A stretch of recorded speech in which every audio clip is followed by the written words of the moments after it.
መጀመሪያ ላይ ይነግርሃል። እሺ ለስለም በእናታቸው እርዱኝ የምትል ልጅ አለች። አስገቧት ልጆች። እሺ ቆይ ላሳይህ አንድ ጊዜ። አንድ ሰው ሴት ልጁን ማግባት እንደማይችል ገና መጀመሪያው ላይ ነው የተናገረው። እዚህ ጋር ተረዳየው። እናቶቻችሁ አለ እናትህን ማግባት አይቻልም ማለት ነው። ይታያል። አቤል ከኔ ጋር አቤል። አዎ እናቶቻችሁ እድሜ የተደረጉ። ቀጥሎ ምን አለ? ሴት ልጆቻችሁም ማለት አየህ፣ ሴት ልጆችን ማግባት እንደማይቻል እንደውም መጀመሪያ ላይ ነው ቀድሞ ያስቀምጣል። እህቶቻችሁንም ማግባት አይቻልም፣ አክስቶቻችሁንም ማግባት አይቻልም። ስለዚህ አንድ ሰው ሴት ልጅን ማግባት እንደማይችል ቁጭ አድርጎታል። እዚህ ጋር የሚለው ምንድን ነው? የሚስቶቻችሁን ሴቶች ልጆች ነው የሚለው እንጂ ሰው ልጁን ማግባት አይችልም። ኦኬ ሚስትና ልጅቷን ማግባት ትችላለህ አንድ ላይ ማለት ነው። ስላፈረዳ የሚናገር እዚሁ ጋር ምን አለ? ወሐላኢሉ አብናኢኩም አለዚነ ሚን አስላቢኩም ወአን ተጅመዑ ኢያል ከሱልህ ይናገራል። እሺ ሀና ልጅቱ ገብታለች። ይሰማቸዋል? ሀና እኛ ጋር ነው። አዎ አለች አለ። እሺ ጥያቄ አላት? እሺ ጥያቄ አላት ወይስ ጨርሳለች? አለች። አዎ አለኝ አለች። እሺ ተጠይቅ።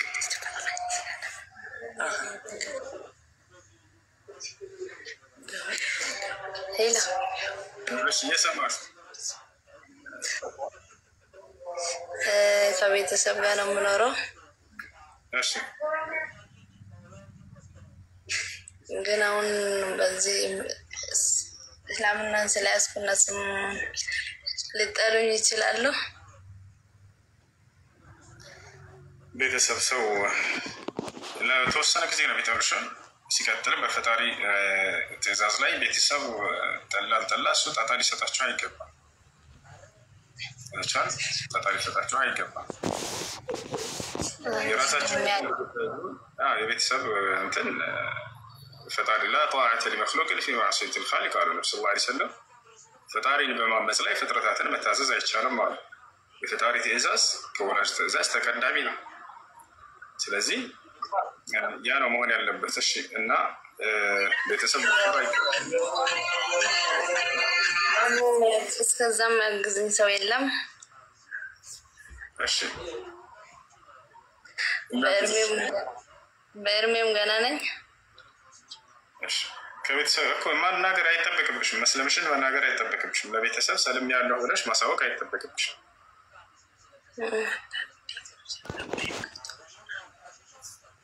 እና እንዴት ነው እነሱ ጋር ጸጉሬም ክፍት? ቤተሰብ ጸጉርን ቢያይ ችግር የለውም። መስቀልም ሳላመጣ ነው። ላ መስቀልን ታወጫለሽ። እሱም አንቺ ቤት ውስጥ በምትሆኝ ጊዜ ሻርፕ ከቻልሽ እንደዚያ አንገትሽ እየሸፈንሽ ምናምን መቀመጥ ትችላለሽ። እና መስቀል አልታስርም ምናምን ብለው ብጠይቁኝስ? እንግዲህ የዛኔ እህትሽ አለች አይደለ? እህትሽ ከጎንሽ ትሆናለች፣ ታግዝሻለች። ኢንሻአላህ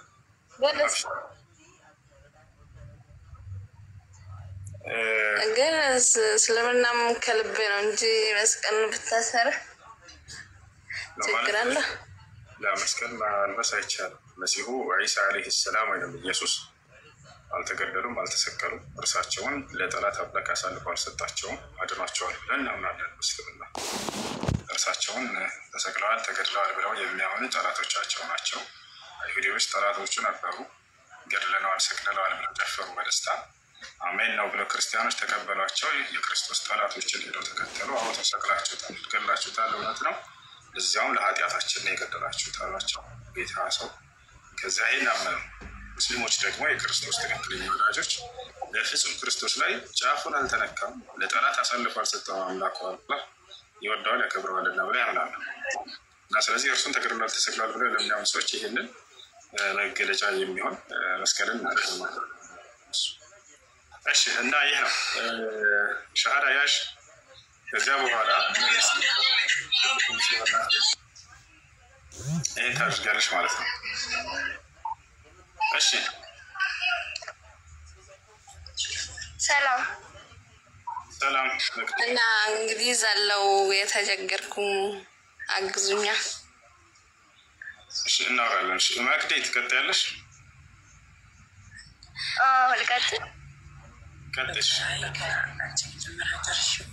እሺ ጥያቄ መጀመሪያ ለመስለም እንደሚያስፈልገው ለመስለም መጀመሪያ ሸሃዳ መያዝ ስለ አምላክሽ እና ስለ አላህ ስብሐነ ወተዓላ እርሱ ብቸኛ እንደሆነ በእርሱ ላይ ጋር እንደሌለ ከእርሱ ውጭ በፍጹም ሌላ ማንንም ማመን እንደሌለብሽ በመመስከር እዚያም የዘመንሽ የተላከልሽ ነቢይ እንደ ነቢይ በመቀበል አምላክ በነቢይ ሰለላሁ ዐለይሂ ወሰለም ላይ ያወረደውን ሕግና ስርዓት በመከተል ይህ ነው አደብ ወልስላም። በዚህ መልኩ ነው ሰው ወደ እስልምና የሚገባ ነው። እሺ ጥያቄ ልጠይቅህ? ከእስልምና አንድ ሰው ቢወጣ ይገደላል የሚባለው ወጥ በሄ ሰውዬ ከእስልምና ከወጣ ዳዋ ይደረግለታል፣ ይነገረዋል። ከዚያ በኋላ እንዳይወጣ አትወጣ ተብሎ ዳዋ ይደረግለታል። አምላክህን አትካድ እያሉ ልክ ነብያት እንደሚያስተምሩት ያስተምራሉ። ከዚያ በኋላ ወጥቶ ይሄ ሰውዬ እንደገና ሙስሊሞችን የሚዋጋ ከሆነ የዛኔ ከራስ ለመከላከል እንጂ እርሱን ስለወጣ አይደለም። ይህን ነቢያችን ሰለላሁ ዐለይሂ ወሰለም ሐዲስ ላይ መን በደለ ዲነሁ ፈቅትሉሁ ብሎ የተናገሩት አለ። እርግጥ አንድ ሐዲስ ላይ ምን ይላሉ? ሃይማኖትን ይገድሉት አሉ። በሌላ ሐዲስ ላይ ይህን ሐዲስ ሌላ ባህሪ ጨምሩለት። ለዚህ ሰው ምን አይነት ሰው እንደሆነ የሚገድለው ተናገሩ። ላ የሕሉ ደሙ እምሪእ ሙስሊሚን ኢላ ቢኢሕዳ ሰላስ አሰይቡ ዛኒ አነፍሱ ብነፍስ አታሪኩ ሊዲኒሂ አልሙፋሪቁ ሊልጀማዓ። ሃይማኖቱን ጥሎ የወጣ ካሉ በኋላ ዝም አላሉ። ሌላ ባህሪን ገለጹለት። እንደገና የሙስሊሞችን ህብረት ተነጥሎ ሄዶ ሙስሊሞችን ለመዋጋት ተመልሶ የሚመጣ ከሆነ ነው። ገብቶሻል አይደል? አላህ በቁርአን ላይ ላ ኢክራሀ ፊዲን ይላል። በሃይማኖት ማስገደድ የለም ይላል። አይሽ በሌላ ቦታ ላይ ምን ይላል? ፈመን ሻአ ፈልዩእሚን ወመን ሻአ ፈልየክፉር ይላል። የፈለገ ይመን የፈለገ ይካድ እያለ ይናገራል። ፈኢነማ ዐለይከ አልበላግ፣ ሙሐመድ በአንተ ላይ ያለበት ግዴታ ማድረስ ብቻ ነው። ወዐለይና አልሒሳብ፣ ምርመራው ደግሞ በእኔ ላይ ብቻ ነው እያለ ይናገራል። እሺ ይሄ ነው። ልቀጥል? ሁለተኛ ጥያቄ አዳምን ያሳሳተው ማን ነው በእናንተ በእስልምና? ሰይጣን። ሔዋን አይደለች። ሰይጣን ያሳሳተው ራሱ አላህ እንዳሳሳተው ላሳይ? ዋው አሳይ። ለትልቁ ነው። እሺ አንዴ ጠቅም አብሽር። እሺ የጌታ ሰው እሺ አሹ ሰላም ነው?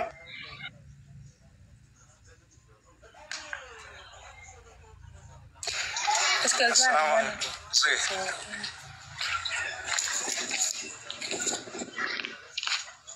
እሰማለሁ። ሰላም አለይኩም ብያለሁ ሁላችሁም።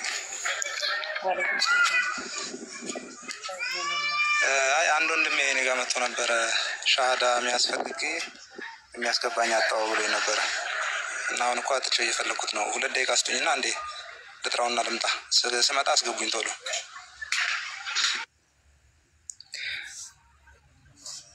እሺ እስከዛ የኛን ጨርስ።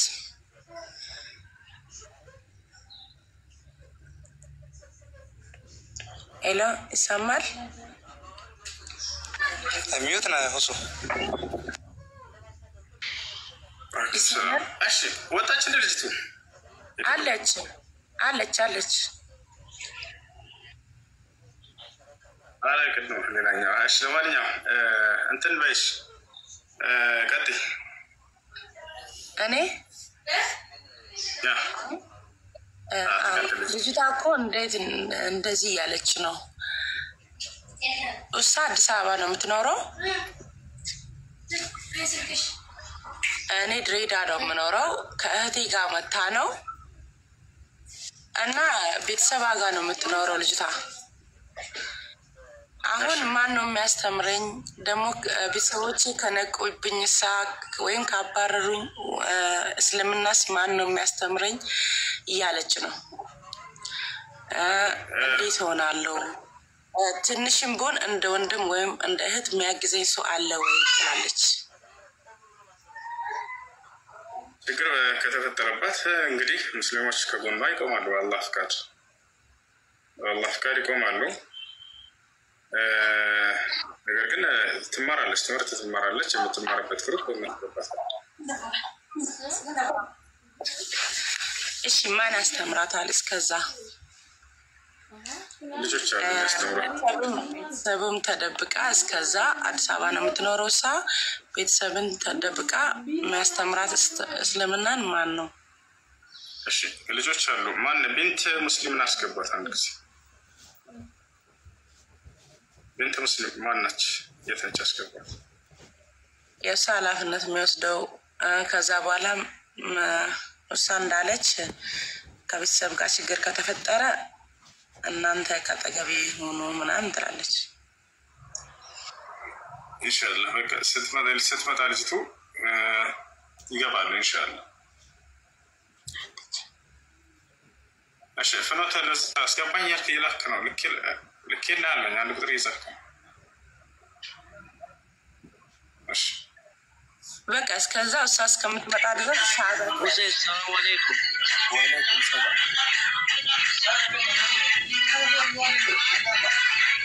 ኢድ ሙባረክ ብለናል። እናመሰግናለን። ኢድ ሙባረክ።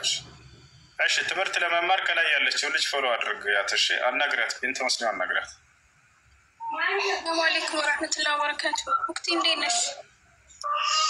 ሰላም ነው አዲ። ወአለይኩም ሰላም። እሺ በቃ እኔን ፎሎ አድርጊኝና በውስጥ ጻፊልኝ። ከዛ ፎሎ አረኩልሽ። አዲ ፎሎ መልሽና እመልስልሻለሁ። እና እንዴት ነው እሷ ማግኘት የምትችይው? ቁጥሯን አስቀምጭልኝ በቴሌግራም። እኔ አወራታለሁ። ቴሌግራም ትጠቀማለች? አይ ስልክ የላትም።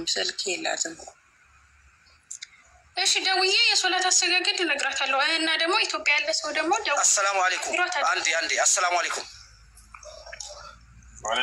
አዲስ አበባ ከሆነች እውነት የሚያስፈልጋት ከሆነ ብዙ የሚያስፈልጋት ነገር በሙሉ እኔ እተባበራታለሁ።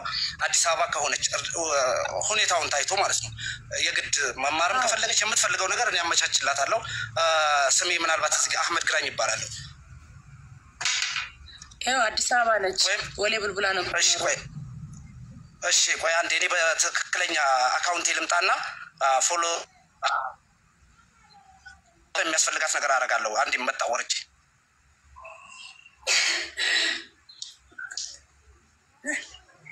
እሺ ለማንኛውም ሻሃዳ ያዛችሁ አናግሩኝ። አሁን ልወጣ ነው። ትንሽ ሰው ቤት ነው ያለሁት እና ቤት 5 ደቂቃ እንደዛ ቆያለሁኝና በውስጥ ጻፉልኝ የምትፈልጉ ማለት ነው። ፎሎ መልሽልኝ። እሺ በቃ እሺ ፎሎ መልሽልኝ። አንቺ መልሻለሁ። እሺ እሺ በቃ ከዛ ተመልሼ እመጣለሁ ቤቴ ስገባ ማለት ነው። ከዳታ እምቢ ብሎኝ ነው።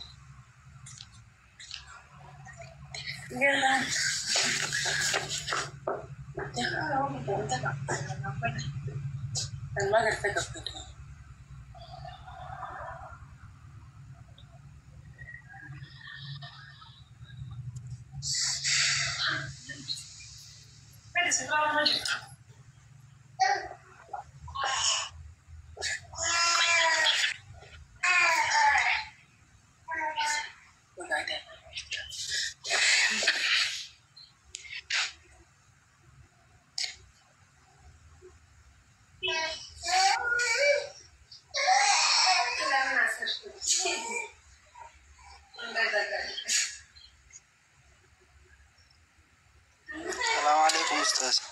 ለምን ትፈጥራላችሁ? አንዴ ናርድ የምትባል ኮሜንት ላይ አስገባት።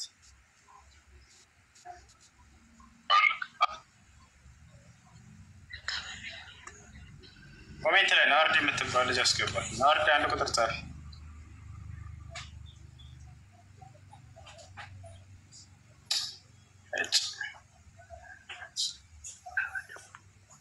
እሺ መቅዲ ላይ ትልቁ ላይ ሆኝና አውጭ ማስረጃ እኔ ልንገርህ እንትሩ ስለሌለኝ ከዛ አንተ አሳየኝ። ችግር የለውም። እሺ ናርዲ አንድ ቁጥር ጻፊ። እሺ አድሚኖች አስገባት። ናርዲ የምትባለው አለች። እሺ ንገሪኝ። እሺ የት ጋር ላውጣ? ጃሚትሪ ሚዲ ነው መሰለኝ አባባሉን ከተሳሳትኩ አላውቅም። እሺ ዋላ ያላልሽው 2395 እሺ ችግር የለውም። እሺ ልልሽ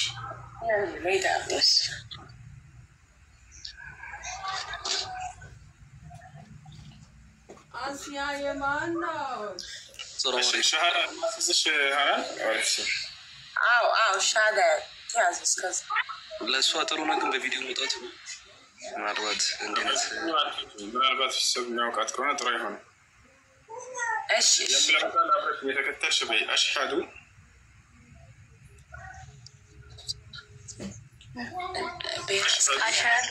أشهد الله الله إله إله إلا الله إلا الله وأشهد وأشهد أن محمدا أن محمدا رسول الله رسول الله.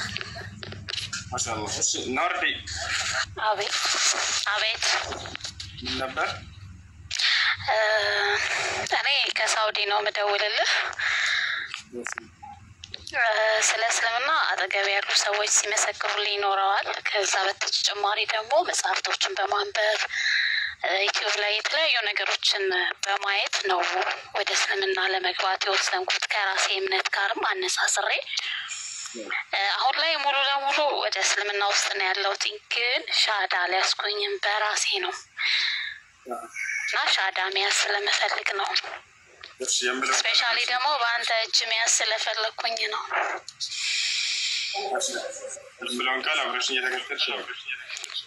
እሺ አሽሃዱ አሽሃዱ አላህ አላህ ኢላሃ ኢላሃ ኢላላህ ኢላላህ ወአሽሃዱ ወአሽሃዱ አነ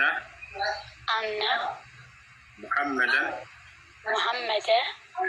ረሱሉላህ ረሱሉላህ። ምን ያላችሁት ቃል የሻሃዳ ቃል ወይንም የምስክር የእስልምና ሃይማኖት የመጀመሪያ ትእዛዛትና መሰረት ነው። ትርጉሙም አሽሃዱ አን ላ ኢላሀ ኢለላህ ማለት እነሆ ከአላህ በስተቀር በእውነት የሚመለክ ሌላ አምላክ የለም ብዬ እመሰክራለሁ ማለት ሲሆን፣ ወአሽሃዱ አነ ሙሐመድን ረሱሉላህ ማለት ደግሞ ሙሐመድም የአላህ መልእክተኛና ነብይ ናቸው ብዬ እመሰክራለሁ ማለት ነው። እሺ አንድ ሰው እስልምና ሲቀበል ጊዜ አላህ ሱብሓነሁ ወተዓላ ምን ቃል ገብቶለታል ከተባለ ጀነትን ሊያስገባውና የዘላለማዊ ህይወትን ሊሰጠው ቃል ገብቷል። በጣም በርካታ ቦታ ነው። እዚያ ለመካከል ለምሳሌ በሱረት ሉቅማን ላይ ሲናገር ኢነ ለዚነ አመኑ ወዐሚሉ ሷሊሓት ለሁም ጀናቱ ነዒም ኻሊዲነ ፊሃ ወዐደላሂ ሐቃ ወሁወል ዐዚዙል ሐኪም ይላል። እነዚያ በእኔ በአላህ አምነው መልካም ጀነትን አስገባቸዋለሁ እነርሱም ውስጥ ለዘላለም ዘውታሪዎች ናቸው ይላል። ይህም የእኔ የአላህ ቃል ነው። እኔ አሸናፊነት ነው። እሺ ናርዲ ይጋለሽ ናርዲ ሰማሻል?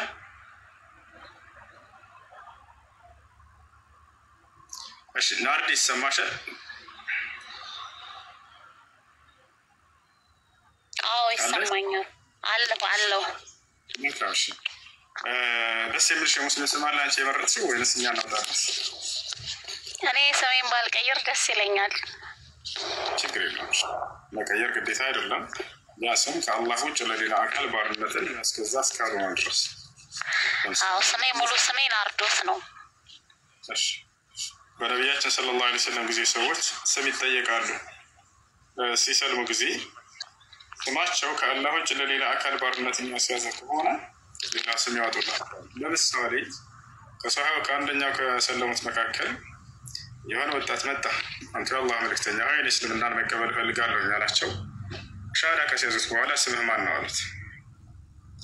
ስሜ አብዱል ዑዛ ይባላል አላቸው። የዑዛ ባሪያ ማለት ነው። ዑዛ ማለት የመካ ከሃዲያኖች ሲያጋሩበት የነበረ ወይም ሲያመልኩት የነበረ ጣዖት ስም ነው። እኔ የዚያ የዑዛ ባሪያ ነኝ አለ። አንተ ለስተ ቢዐብዲል ዑዛ ኢነማ አንተ አብዱላህ አሉት። አንተ ከዚህ በኋላ አብዱል ዑዛ የዑዛ ባሪያ ሳትሆን አብዱላህ የአላህ ባሪያና አገልጋይ ነህ ብለው ስሙን ወደዚያ ቀየሩለት። እሺ ይህ ነው። እሺ እህታችን አንድ ሰው እስልምና ሲቀበል ሻወር እንዲወስድ ታዟል፣ ለሶላት ዝግጁ ይሆን ዘንድ ማለት ነው። ከዚያም ለዚህ ላመንሽውና ለመሰከርሽው አንድና ብቸኛ ለሆነው ፈጣሪ ለአምላክ ለአላህ ሱብሓነሁ ወተዓላ ብቻ መስገድን ትጀምሪያለሽ ማለት ነው። ስለ ሃይማኖታዊ ትምህርቶች የምታስተምርሽ ልጅ ያው ከላይ አስገብቼልሻለሁ። ፎሎ አድርገት ግሩፕ ታስገባሻለች። አናግሪያት እህት። ሰላም አለይኩም ወክቴ። ወአለይኩም ሰላም። በውስጥ ጻፊ ሰለምቴ ነኝ ብለሽ ጻፊልኝ፣ አስገባሻለሁ ግሩፕ።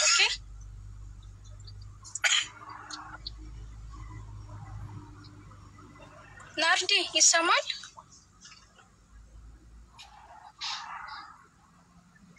እሺ ናርዶ ማን ነው? ናርዲስ እንትን በት ኔትወርኳ እየዘገየ መሰለኝ የሚደርሰው። በቃ እሺ እኔ እጽፍላታለሁ ባይሆን እንድትናገር እንድትመልስልኝ። አየሽ ታናግራት ተለማት ልጅ ያላችሁ ከላይ ያለችው ልጅ ፎሎ አድርጓትና ግሩፕ ታስገባቸዋለች። ግሩፕ አላቸው የሚትማሩበት ግሩፕ ይኖራል። እሱ እሺ አድሚኖች ካላቸው አስገባቸው፣ ክርስቲያኖች ካለ አስገባቸው። እሺ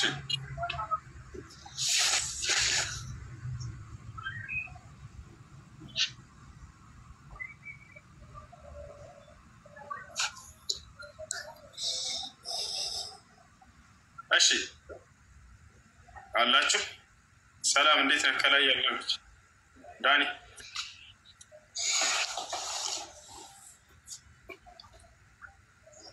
ዳኒ ዳኒ ሄሎ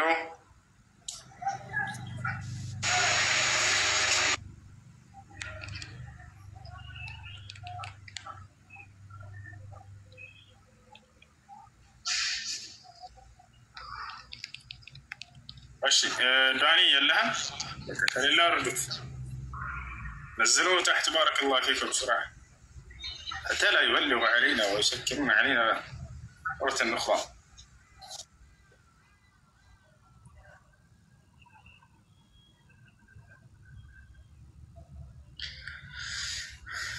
ماشي آمين. السلام عليكم ورحمة الله وبركاته. وعليكم السلام ورحمة الله وبركاته. ድምፅህን ወፈር ብታደርገው ትልቅ ሰው ነው የሚመስለው አይደል? አይ ጉንፋን ነው፣ ጉንፋኑን ያወፈረው። እንዴት ናችሁ? እንዴት ነህ? ደህና ነህ? ጾም እንዴት ነበር? ስንት ቀን አፈጠርክ? ስንት ቀን በላ? 2 ቀን ነው፣ 2 ቀን ነው የበላሁት። እሺ ይሄ ልጅ ጀማ ህፃን ልጅ ነው፣ ነገር ግን እድሜው ከእድሜ ማነው እውቀቱ ከእድሜው በላይ ነው። ማሻአላህ ጎበዝ ልጅ ነው። ፎሎ አድርጉት። በተለይ ክርስቲያን ልጆች ንጽጽራዊ ምናምን ጥያቄዎች ሲኖራቸው አማክሩት። ፈውስ የሆነች ሰው ናት።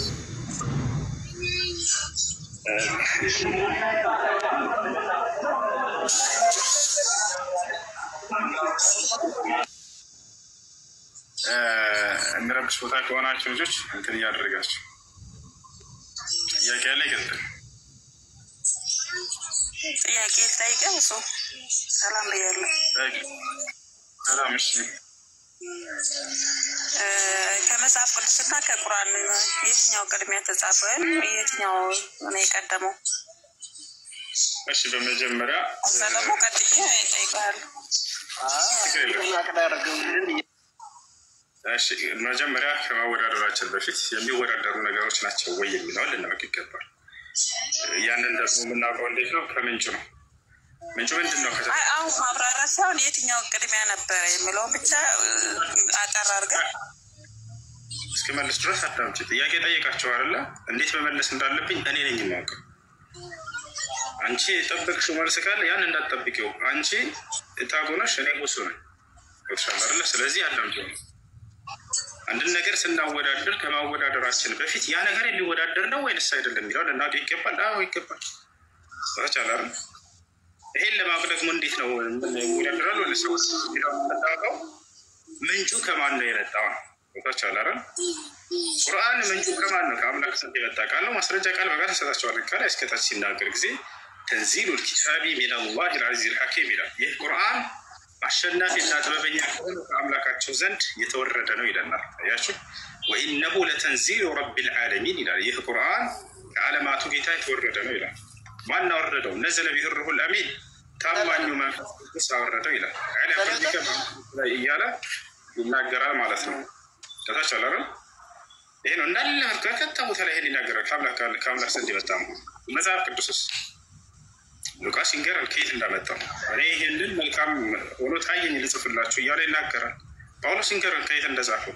ከአምላክ ዘንድ ምናምን ለላላ እኔ ግን ይሄን ስናገር ጌታ እንዳዘዘኝ ሳልሆን በሞኝነት የምጽፈው ነው እያለ ይናገራል። ቦታች አለ አይደለ? ይሄን ግን ጌታ ሳይሆን እኔ ነኝ ያልኩት እያለ ይናገራል። ስለዚህ ሰዎች ምድር ላይ የጻፉትን መጽሐፍና ከአምላክ ዘንድ የተወረደ ቃል ነው የሚልን ማወዳደር ስህተት ነው። መጀመሪያ ይህን ይመስላል። እሺ፣ ስለዚህ እንደዛ ካልኩ ማለት ነው። እንደዛ ካልክ ለምሳሌ በነቢያቶች እስልምናን የሰበኩት ትላላችሁ አይደለም? ነቢያቶች በመጽሐፍ ቅዱስ ላይ አሉ አይደለ? እያንዳንዱ ነቢይ እነ አብርሃም እነ ሙሴ በለው ሁሉም እነ ዳዊት መጽሐፍ ቅዱስ ላይ ያሉ ናቸው። እንዲሁም ደግሞ ኢሳ ብላችሁ የምትሉት መጽሐፍ ቅዱስ ላይ አለ። እነዚህ ነቢያቶች እውነት ናቸው። ምንም ሆነ ምንም በእናንተም ሆነ በእኛ ውስጥ እውነት እንደሆነ ይታወቃል። ይሄ መጽሐፍ ቅዱስ መጀመሪያ እነዚህ ነቢያቶች ባይኖሩ ኖሮ መጽሐፍ ቅዱስ ኬት አንጥቶ ይጽፋቸው ነበረ? የቀደመ ወይም ትክክል ባይሆን ኖሮ ከኋላ የመጣ ነው ሊኮረጅ የሚችለው ከፊት ያለ ነው። ከፊት ያለ ኬት ነው ያመጣው? መኮረጅ ማለት ምን ማለት ነው? ያው መኮረጅ ማለት አንደኛ ከቀደመ ነገር መኮረጅ ነው። ሁለተኛ ደግሞ አሁንም ካለ ነገር ላይ ሰዎች መኮረጅ ማለት ነው። ወደዚህ ማምጣት መኮረጅ እንለዋለን አይደለ? እዚያም ተሻለውን ደግሞ ቁርአን ከፈጣሪ ዘንድ በቀጥታ የመጣ ቃል እንጂ ይሄን ነቢዩ መሐመድ ሰለላሁ ዐለይሂ ወሰለም ከሌላ ሄደው ኮርጅ የጻፉት አይደለም። እንዳሰባችሁት አይደለም። አየሽ እኮ መጽሐፍ ቅዱስ ኬት አንጥቶ ጻፋቸው? ታዲያ እነዚህ ነቢያቶች አሁን ኬት አንጥቶ ጻፋቸው? ባይኖሩ ወደ እሱ ላስረዳሽ። ቆይ ነው ኮረጀ የሚባለው አንቺ በራስሽ ፍቻን መኮረጅ ማለት ካለፈው ገልብጦ መጽሐፍ አልሽ። እሺ ነቢዩ መሐመድ ሰለላሁ ዐለይሂ ወሰለም ጽፈው ነው ካለፈው? አይደለም፣ ጭራሽ እሳቸው ንግግር አይደለም እያልናቸው ነው። ራሱ ፈጣሪ ነው ተናጋሪው። ራሱ ምን አለ? እና አውሐይና ኢለይከ ከማ አውሐይና ኢላ ኑሕን ወነቢይነ ሚን በዕዲሂ ይላል። ጋር ለቀጣይ መልስ ጥያቄሽ መልስ ታገኛለሽ። ሙሐመድ ሆይ እኔ ወደ አንተ ራእይን እገልጥልሃለሁ ከዚህ በፊት ለኖህ፣ ለአብርሃም፣ ለኢስሐቅ፣ ለያዕቆብ፣ ለሙሴ፣ ለክርስቶስ፣ ለመሲሁ ስገልጥ እንደነበረው እያለ ይናገራል። ለቀደምት ነቢያት ሲገልጥ የነበረው ቃልን ያ አንዱ አምላክ በመጨረሻው ዘመን ላይ ደግሞ ለነቢዩ ሙሐመድ ሰለላሁ ዐለይሂ ወሰለም ገለጠላቸው። እነዚያ ለቀደምት ነቢያቶች የገለጠላቸው ያ ማን ነው ከተባለ አምላክ ነው ሲገልጥላቸው የነበረ አንድ አምላክ አላህ ሱብሓነሁ ወተዓላ። ስለዚህ የእነዚያ ነቢያቶች ቅሪቶች በየዓለሙ ላይ ሊገኙ ይችላሉ። ያ ግን ተናጋሪው ማን ነው? ስለ እነዚህ ነቢያቶች ማን ነው ከተባለ አምላክ ነበር ሲነግራቸው ነበር።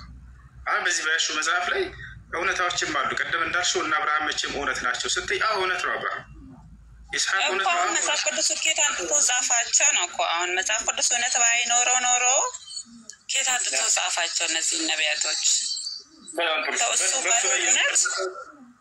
እሱ ስለሆነ አይደለም ወይ መጀመሪያ የነበረውን እውነት ጽፎ ከዛ በኋላ ደግሞ በኋላ የመጣው የጻፈው ከሱ በመውሰድ መጽሐፍ ቅዱስ አሁን በኋላ ቢመጣ እሱ ከቁርአን ተወሰደ እንላለን። ግን መጽሐፍ ቅዱስ ከየት አንጥቶ ወሰዳቸው ነው? አሁን ከየት ነው ወሰደ ልንል የምንችለው? እሺ ሐሰት ነው ካለን መጽሐፍ ቅዱስ ሐሰት ነው ካለን ራሷ ጠይቃ ራሷ ትመልሰዋለች። ከየት ነው የወሰደው? ከዛ ነው የወሰደው ብላ ራሷ ትመልሰዋለች። አምላክ ዘንድ የመጣ ነው እያልኩሽ ነው። ኮረጀ የሚባለው ገልጦ ነው። እሺ ከዚያኛው እንደዛ አይደለም። ነቢዩ ሙሐመድ ሰለላሁ ዐለይሂ ወሰለም መጽሐፍን ማንበብንም አይችሉም ነበረ። ገብቶሻል አይደለ? አምላክ ራሱ ነው ቃልን የሚገልጥላቸው እና የሚሰጣቸው። ያ እሺ ይቅርታ ልጁ መጥቷል።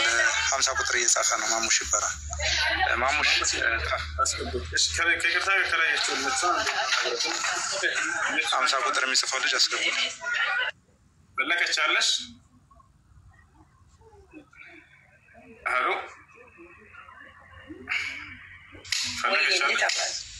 ሰላም አለው። እግዚአብሔር ይመስገን።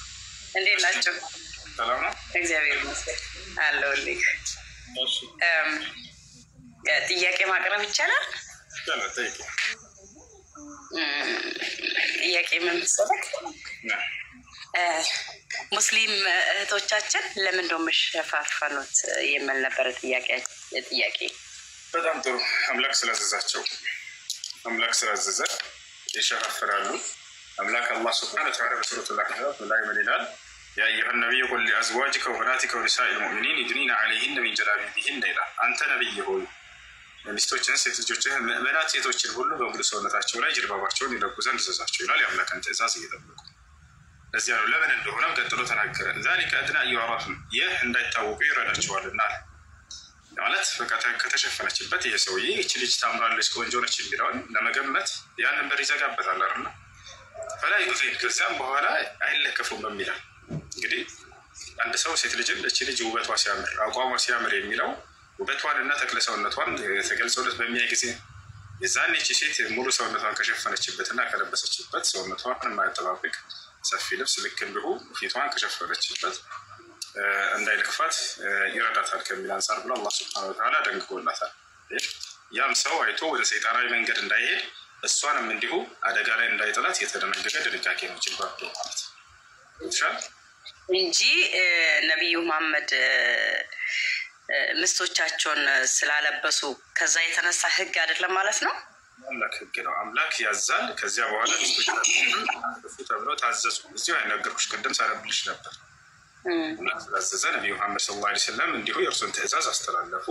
ሙስሊሞች ደግሞ ይህን ፈጸሙት። ሁለተኛ ጥያቄ ደግሞ ስለሰጠኝ እጅግ በጣም አመሰግናለሁ። ለሰጠኝ በእውነት ጆሮ ስለሰጠኝ አመሰግናለሁ። ሁለተኛ ጥያቄ ምን መሰለክ? አዳም አባታችን ሔዋን እናታችን ከስተት ሰርቶ ከምንድነው ከፓራዲስ ወይ ከገነት ተባሯል እና በሙስሊምም ትፋ በልቶ ተባሯል ምን አለ? ስለዚህ በእናንተ ህግ አዳም አባታችንና ሔዋን እናታችን የት ናቸው አሁን ያሉት? ጥሩ መልስ ሰጥሻለሁ። እሺ ማሙሽ አንድ የሚተናሳ ቴንክ ዩ ማሙሽ ሰላም ነው? እንዴት ነህ? ሰላም ነህ? አልሐምዱሊላህ። ማን ነው? አላህ ይመስገን። እሺ እኔ እስልምና መቀበል ፈልጌ ነውና እሺ ማታ መጥቼ ነበር አላስገባክም። እሺ የሆነ ነገር ማወቅም ፈልጋለሁ። እሺ ነው ማወቅም እሺ ብዙ ጊዜ ነበር አንተ ቤት መጥቼ ነው። አንደኛም ጠይቀው ነገር ክርስቲያኖስ መጽሐፍ ቅዱስ ላይ ክርስቲያን ሁኑ የሚለውን ነገር አልተጻፈም ስትል ሰምቻለሁ። እሺ በሙስሊም ቁርአን ውስጥ ለዚህ ነገር ሙስሊም ሁኑ የሚል ነገር አለ አይደል? አምላክ አላህ ሱብሓነሁ ወተዓላ ቃል በቃል ራሱ አደራ ሙስሊሞች ሆናችሁ እንጂ እንዳትሞቱ ይለናል። በሙስሊም ሆናችሁ እንጂ ወሌላ መንገድ ላይ ፍጹም እንዳትሞቱ ይላል። ልክ እንዲሁ ከእስልምናን ሃይማኖት ብቻ ነው እኔ የወደድኩላችሁ እያለ ይናገራል። በሌላ ቦታ ላይ ከእኔ ከአላህ ዘንድ ቀጥተኛው ሃይማኖት እስልምና ብቻ ነው እያለ ይናገራል። እንደዛ ከሆነ ሌላ ጊዜ ገብቼ ጥያቄን ጠይቃለሁ። እና እሺ ሻዳላሲ ሻስዘና ለታ እሺ የምለውን ቃል አብረን እየተከተልክ በል። አሽሀዱ አላህ ኢላሃ ኢላላህ ወአሽሀዱ አነ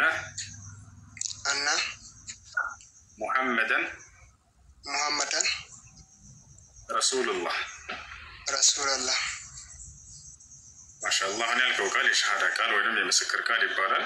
ትርጉሙ አሽሀዱ አን ላ ኢላሃ ኢለላህ ማለት እነሆ ከአንዱ ከአላህ በስተቀር በእውነት የሚመለክ ሌላ አምላክ የለም ብዬ መሰክራለሁ ማለት ሲሆን፣ ወአሽሀዱ አነ ሙሐመድን ረሱሉላህ ማለት ደግሞ ሙሐመድም የአላህ መልእክተኛና ነብይ ናቸው ብዬ መሰክራለሁ ማለት ነው። ከዚህ በኋላ ሙስሊሙን አንድ ሰው እስልምና ሲቀበል አምላክ አላህ ስብሐነ ወተዓላ ምን ያደርግለታል ለዚህ ሰው ከተባለ በሰለመበት ቀን ይህን ሰው ያለፈ ኃጢአቱንና ስህተቱን ወንጀሉን ሁሉ ይቅር ይለዋል። ይህን ቃል ገብቷል። በቁርአን ላይ ሲናገር ይላል ቁል ለዚነ ከፈሩ ኢየንተሁ ይግፈር ለሁም ማ ቀድ ሰለፍ። በእነዚያ ላይ ካዱ ሰዎች ያለፈ ኃጢአታቸውን ከዚያ ከክህደታቸው ቢቆጠቡ ያለፈውን እምርላቸዋለሁ እያለ ይናገራል። ነቢያችን ሰለላሁ ዐለይሂ ወሰለም አተውበቱ ተጅቡ ማ ቀብለሃ ይላሉ። አልኢስላም ይጅቡ ማ ቀብለሁ ይላሉ። ወደ አላህ መመለስ ወይንም ንስሐ ያለፈን ኃጢአት ያስተሰርያል ይላሉ። ሰውየው ወደ አላህ በተመለሰበት ቀን ያለፈውን ኃጢአቱን አላህ ይቅር ብሎ የሚምር የሆነ መሀሪ የሆነ አዛኝ የሆነ አምላክ ነው። ሌላው አንድ ሰው ሙስሊም ከሆነ በቀጣዩ ዓለም ምን ቃል ገብቶለታል አምላክ አላህ ከተባለ ገነትን ሊያስገባው ቃል ገብቷል። የዘላለማዊ ህይወት የሆነችዋን ሊያወርሰው ቃል ገብቷል። ምን ይላል? ይሄን በርካታ ቦታ ላይ ነው። ወዐደ አላሁ አለዚነ አመኑ ወዐሚሉ ሷሊሓት ጀናትን ይላል። እኔ አምላካችሁ አላህ እነዚያን ያመኑትንና መልካም የሰሩትን ገነትን ላስገባቸው ቃል ገብቼላቸዋለሁ እያሉ ይናገራል። እና ይህን ይመስላል። እሺ ወንድማችን ማን ነበር ስምህ? ስሜ መልካሙ። መልካሙ። እሺ መቀየር ካልፈለክ ችግር የለበትም ስሙ። አይ መቀየር ፈልጋለሁ ካልክ ደግሞ ሌላ ሰው እንቀይርልሃለን። እንድቀየርም ችግር የለም። እሺ መልካሙ። እሺ እኔ ሙሐመድ ብትባል ደስ ይለኛል ፈቃድህ ከሆነ፣ ካልሆነ ደግሞ ሌላ ሰው እንቀይርልሃለን። እኔ ሳልሰልም በፊትም የአጎቶችም አለ ወንድሜ ሙስሊም ነው፣ እነሱም ይህን ስም አውጥተዋልና የሆነች ችግር የለም። መልካም። እሺ ወንድማችን ከዚህ በኋላ ሙሐመድ ነው ስምህ። ሙስሊም ጓደኛ ታገኛለህ? ስለ ሶላት አሰጋገድ ምናምን የሚያስተምሩ አሉ። እደውላለሁ፣ ችግር የለም። እሱ ካገኘው ያው የምማርበት ቦታ ካገኘው እማራለሁ እንጂ ችግር የለም። አይሽ አንተ ቁጥሬን ልካለሁ፣ አንተ ታስገባለህ። ቁጥሬን አስቀምጥልኝ፣ ግሩፕ እናስገባለን። እሺ አብሽር። ኢንሻአላህ። አላሁ አክበር። አመሰግናለሁ። እሺ ደስ ብሎኛል። በትንሽም ቢሆን መንገድ ስለሆንኩ ለመስለም ደስ የሚል ስሜት አለው። አመሰግናለሁ። እሺ ሁላችንም እሺ አንተንም አመሰግናለሁ። እሺ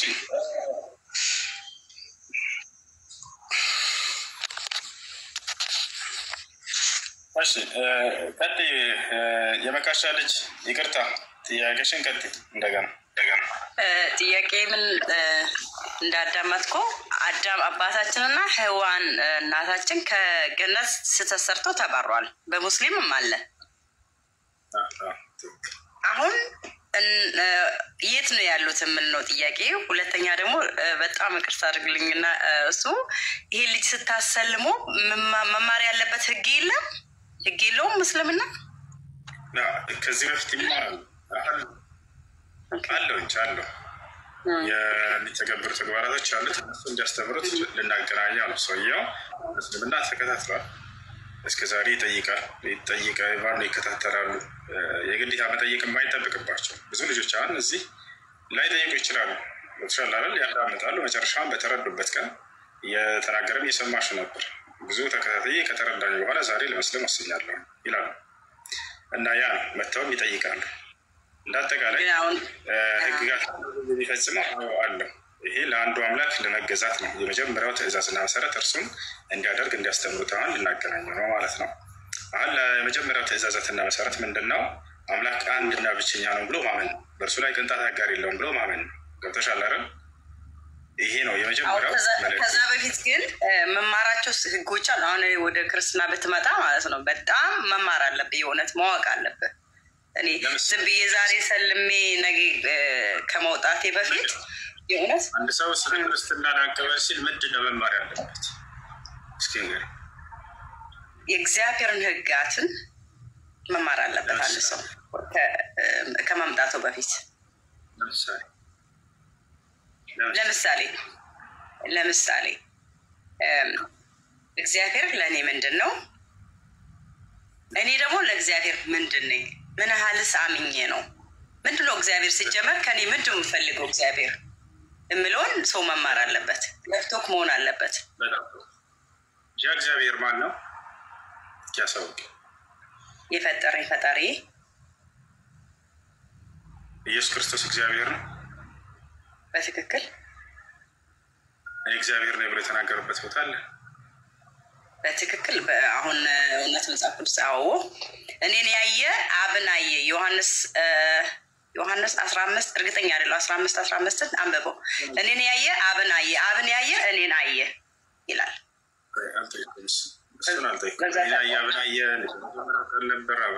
ያ ማለት እኮ እኔ አምላክ ነኝ ማለት ነው። ከሰማይም ደግሞ ክርስቶስ ሲጠመቅ ምንም ቃል መጣ መሰለክ ይህ እማምንበትና የምወደው ልጄ ነው የሚል ቃል ከሰማይ መጣ።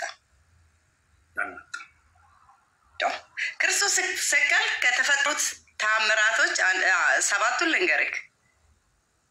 የቤተ ሰማይ ተከፈተ፣ ምድር ተሰነጣጠቀ። ኢየሱስ ክርስቶስ አምላክ እንዳለው እንዳስተማረ ታውቂያለሽ አታውቂ? አባቴ እያለ ያስተምር ነበር። አምላኬስ ብሏል አይደል? ይሄ የሚል አምላክ እስዲውልክ አብ በሰማይ እንዳለ ክርስቶስ ያስተምር ነበር። አብ ደግሞ ከሰማይ ምድር አብ ወልድ እንዳለ ያስተምር ነበር። ኢየሱስ ክርስቶስ አምላክ እንዳለው አስተምሯል አላስተማረም? ነው አሁን ያልኩሽ። አምላክ አለው የለው ብያለሁ እኮ አብን ያየ እኔን አየ፣ እኔን ያየ አብን አየ። ኢየሱስ ክርስቶስ አምላክ አለው የለው? ራሱ አምላክ ነው፣ ግን የኛ ስጋ ለብሶ እኛም መስሎ መጣ። ያ ደግሞ ካልተማርክ ምስጢሩ አይገባም። እንደዛ ለምን የመጣበትን መንገድ አምላክ አለው የለውም? ኢየሱስ ራሱማ አምላክ ነው እያልኩ እኮ ነው። ኢየሱስ ክርስቶስ ራሱ አምላክ ነው። እሺ አምላክ እንዳለው ይናገራል ራሱ። ላሳይሽ የክለብ ተጫዋቾኝ ነው ታገኛታለህ። እልም ብዬ ብቃጠል በዚህ ምን ልቀር? ሙስሊም ደግሞ ወደ አምላኬ ወደ አምላካችሁ ይላል። እውነት ግን ነው ይላል እኮ ብያለሁ እኮ ወደ አባቴ ወደ አባታችሁ ይላል ክርስቶስ። ይሄ ትትና ነው እንጂ ገባክ? ለምን እንደዛ ለብትለኝ ይል ነበር። የሰው ልጅ ብዙ መከራ ይቀበላልና እኛ ወደ ፈተና እንዳንገባ ነው። ገባክ? ይህን ካልተማርኩ ምስጢሩን ካልተማርኩ አይገባክም። እውነት ለመናገር ግን ወደ ጥያቄ ልመልስህና አምላክ እንዳለ ይናገራል ራሱ። ይናገራል። አምላክ የሚለው ማንን ነው? አምላክ የሚለው ማንን ነው? አብን። በጣም ጥሩ። ስለዚህ አምላኩ ነው ማለት ነው አብ ለኢየሱስ ክርስቶስ። ክርስቶስ መሞት ነበረበት። እስከምሞት ነው እንጂ በስልጣን በአገዛዝ አንድ ናቸው ከአብ ጋር። ስለመሞት አይደለም ጥያቄ። ክርስቶስ አምላክ አለው አይደል? ለማንን ነው አምላኩ የሚመስልሽ? አብ ነው አልሽ። ስለዚህ አንቺ አምላክ የሚለው ስጋ ለብሶ ስለመጣ ነው። ስጋ ለብሶ ስለመጣ አምላኬ እኔን ያየ አብን አየ ማለት ለምን? እሱ ስጋ ለብሷል። ገባክ? ያ ነው። እሺ አዳምጪሽ። አምላክ እንዳለው ራሱ ተናግሯል ኢየሱስ ክርስቶስ። ይሄን ያልኩት ስጋ ስላለኝ ነው እኔ አምላክ ነኝ አምላክ አለኝ ያልኩት ብሎ የተናገረበት ቦታ ላይ አስተምሯል ወይ? አስተምሯል ብያለሁኝ እኮ። አዎ እንደሱ አላለም። እኔና ዮሐንስ 15 ላይ አንብበው። እኔን ያየ አብን አየ፣ አብን ያየ እኔን አየ። እኔ ህይወትም መንገድም ነኝ ይላል እሱ። በቃ መሄድ ነው እሱ። ኦኬ አብና ከኢየሱስ ክርስቶስ ማን ይበልጣል? በስልጣን በአገዛዝ በመለኮት አንድ ናቸው። ማንም ከማንም አይበልጥ። ማንም አይበልጥም። አይበላለጡም። እርግጠኛ ነሽ? አይበላለጡም። እሺ እንደሚበላለጡ ላሳይሽ ነው። ምን ትላለሽ? አሳይኝ። ምንም ችግር የለብኝም። መጽሐፍ ቅዱስ አለ አህመድ ዮሐንስ 14:28 ካሜራ መክፈት አልችልም። እሱ እሺ ያና ቀይላስ ዮሐንስ 14:28 ዮሐንስ 14:28 ያ ታውጫለሽ አንቺ ይዘሻል መጽሐፍ ቅዱስ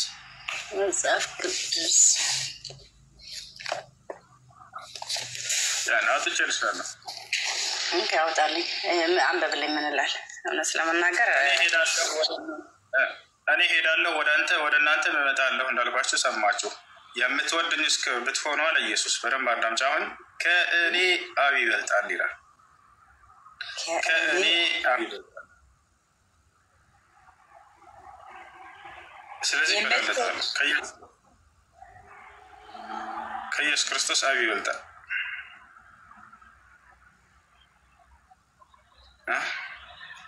በመሄድም ደስ ይበላል። እኩል አይደሉም፣ ይበላለጣሉ። እኩል ናቸው እያሉ እየሸውራቸው ኢየሱስ ክርስቶስ የትኛውም ቦታ ላይ አምልኩኝ ብሎ አልተናገረም። አይሽ ግን ታመልክታላችሁ። እናመልካለን ብቻ ሳይሆን አምላካችን ነው። ይሄ ማለት ይውልቅ እስከ ለእኛ አሁን በምሳሌ ስለሆነ ነው እንጂ አብ ከወልድ ይበልጣል፣ ወልድ ከአብ ይበልጣል ማለት አይደለም። በአመለኮት በአምልኮት አንድ ናቸው። በአስተሳሰብ በአገዛዝ አብ፣ ወልድ፣ መንፈስ ቅዱስ አንድ ናቸው። ግን ለእኛ ስጋ ለለበስ ነው ገባክ? ምስጢር እስከምፈጸም ነው። እኛን ለማዳን ስለመጣ ሲኦል ያሉትን ነፍሳትን ላወጣ ስለመጣ ገባክ? የሲኦል የነበሩት ነፍሳት መውጣት ነበረባቸው። እሺ ያሉሽ እንደሱ የሚለው ሁሉ የቤተክርስቲያን ትምህርት ነው እያልኩሽ ነው። የቤተክርስቲያን ትምህርት ሳይሆን የእግዚአብሔር የመጽሐፍ ቅዱስ ትምህርት ነው። ጌታ ግን እንዲህ አይነት እንትኖችን አላስቀምጠም። አብ ከእኔ ይበልጣል እኔ አምላክ አለኝ አለ፣ እኔ አምላክ አለኝ አለ። ከዛ ቤተክርስቲያን ምን ያደረገች?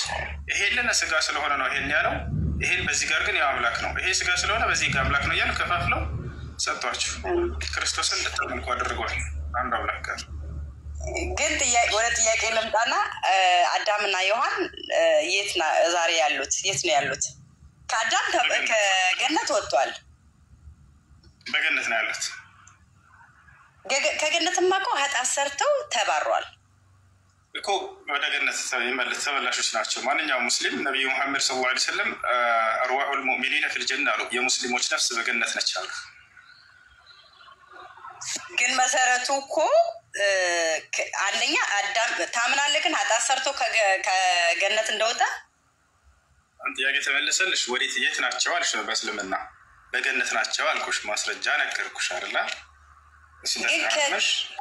ከገነት እኮ ተባሯል እያልኩ ነው። እንዴት ተመለሱ?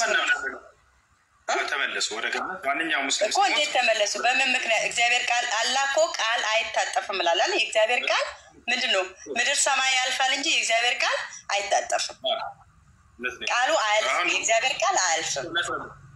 ንስሐ አደረጉና ከረዳቸው አላህ ንስሐቸውን ተቀበላቸው፣ አዳምና ሔዋንን ማለት ነው። ወሻል በዚህ ነው ፈተለቃ አደሙ ሚን ረቢሂ ከሊማቲን ፈታበ ዐለይሂ ይላል። አላህ ስብሐነ ወተዓላ ከአዳምና ከሔዋን የንስሐ ቃል ተቀበላቸው፣ ምህረት አደረገላቸው፣ ወደ ገነት ተመላሾች ሆኑ። ለዚህ በምን አይነት ንስሐ ገቡ? በጣም ጥሩ። ሱረቱል አዕራፍ ላይ ይገኛል ያ የንስሐ ቃል። ቃለ ረበና ዘለምና አንፉሰና ወኢን ለም ተግፊር ለና ወተርሐምና ለነኩነነ ሚነል ኻሲሪን ይላል። ጌታችን አላህ ሆይ ነፍሳችንን በድለናል በኃጢአት ይቅር በለን ዘንልን። ይቅር የማታዝንልን ከሆነ ግን ከከሰሩት ሰዎች እንሆናለን ብለው ለመኑት። አምላክን መሐሪ አዛኝ የሆነ ነው እና በቃ ይሄን ካላችሁ ብሎ አምላክ ንስሐቸውን ተቀበላቸው። ይህ ፈታበ ዐለይሂ ንስሐቸውንም ተቀበልኳቸው አለ። ከዚህ አላህ ስብሐነሁ ወተዓላ ምህረት አደረገላቸው፣ ወደ ገነት አስገባቸው። ኦኬ። በእኛ ደግሞ እኔ እስከማውቀው ድረስ እግዚአብሔር ቃል ስለማይታጠፍ የክርስቶስ አመጣት ለዛ ነበረ። አዳም ሲኦል ማለት ከገነት ስለተባረረ ያ ቃል የእግዚአብሔር ቃል ስለማይታጠፍ ገባክ? ኢየሱስ ክርስቶስ መወለድ ያ ነበር ምስጢሩ በእኛ ማለት ነው። ክርስቶስ ይህን ተናግሯል። እኔ የመጣሁት አዳም ለሰራው ኃጢአት ላስተሰርይለት ላስምርለት ነው ብሎ በትክክል ሴቶን አስፈርሞ ስለነበረ አዳምን አስፈርሞት ነበረ። ታውቃለህ፣ ከገነት ሲወጣ ክርስቶስ አዳምን ሴጣን አስፈርሞት ነበረ ለሱ እንደሚገዛ።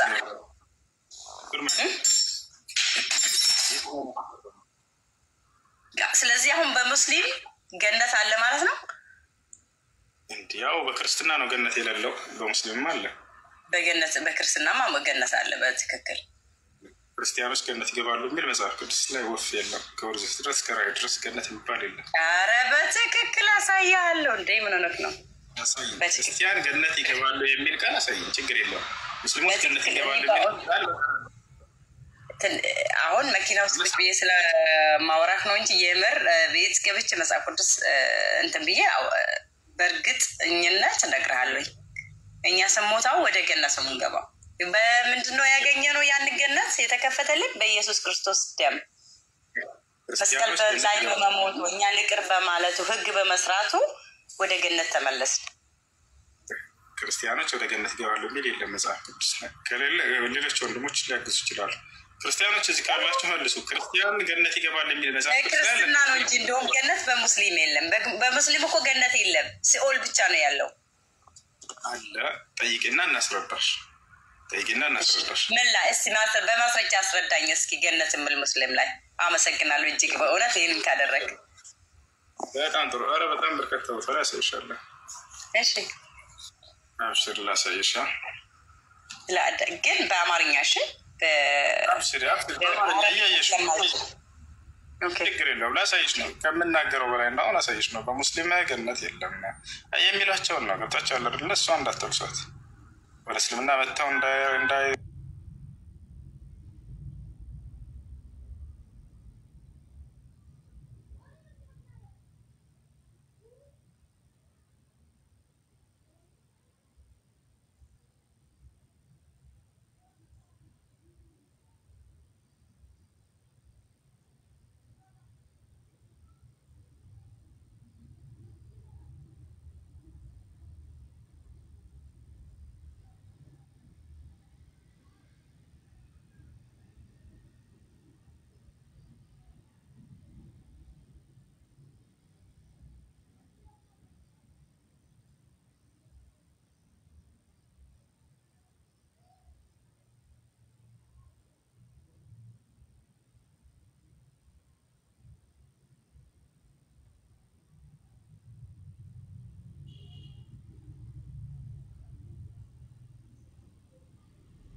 ሳይሆን ያለ ወንድ ከሴት ብቻ የሚፈጥር ኃያል መሆኑን ለማሳየት ያደረገው ተአምር እንጂ ክርስቶስ ሰራ የነበረው ሌላ ዓላማ የለውም ማለት ነው እንጂ የክርስቶስ የእግዚአብሔር ስራ ጥበቡን ማሳየት ብቻ ነው ወይስ ክርስቶስ ላይ ዓላማ ነበረው? በሙስሊም የእውነት ስለማላውቀው ነው።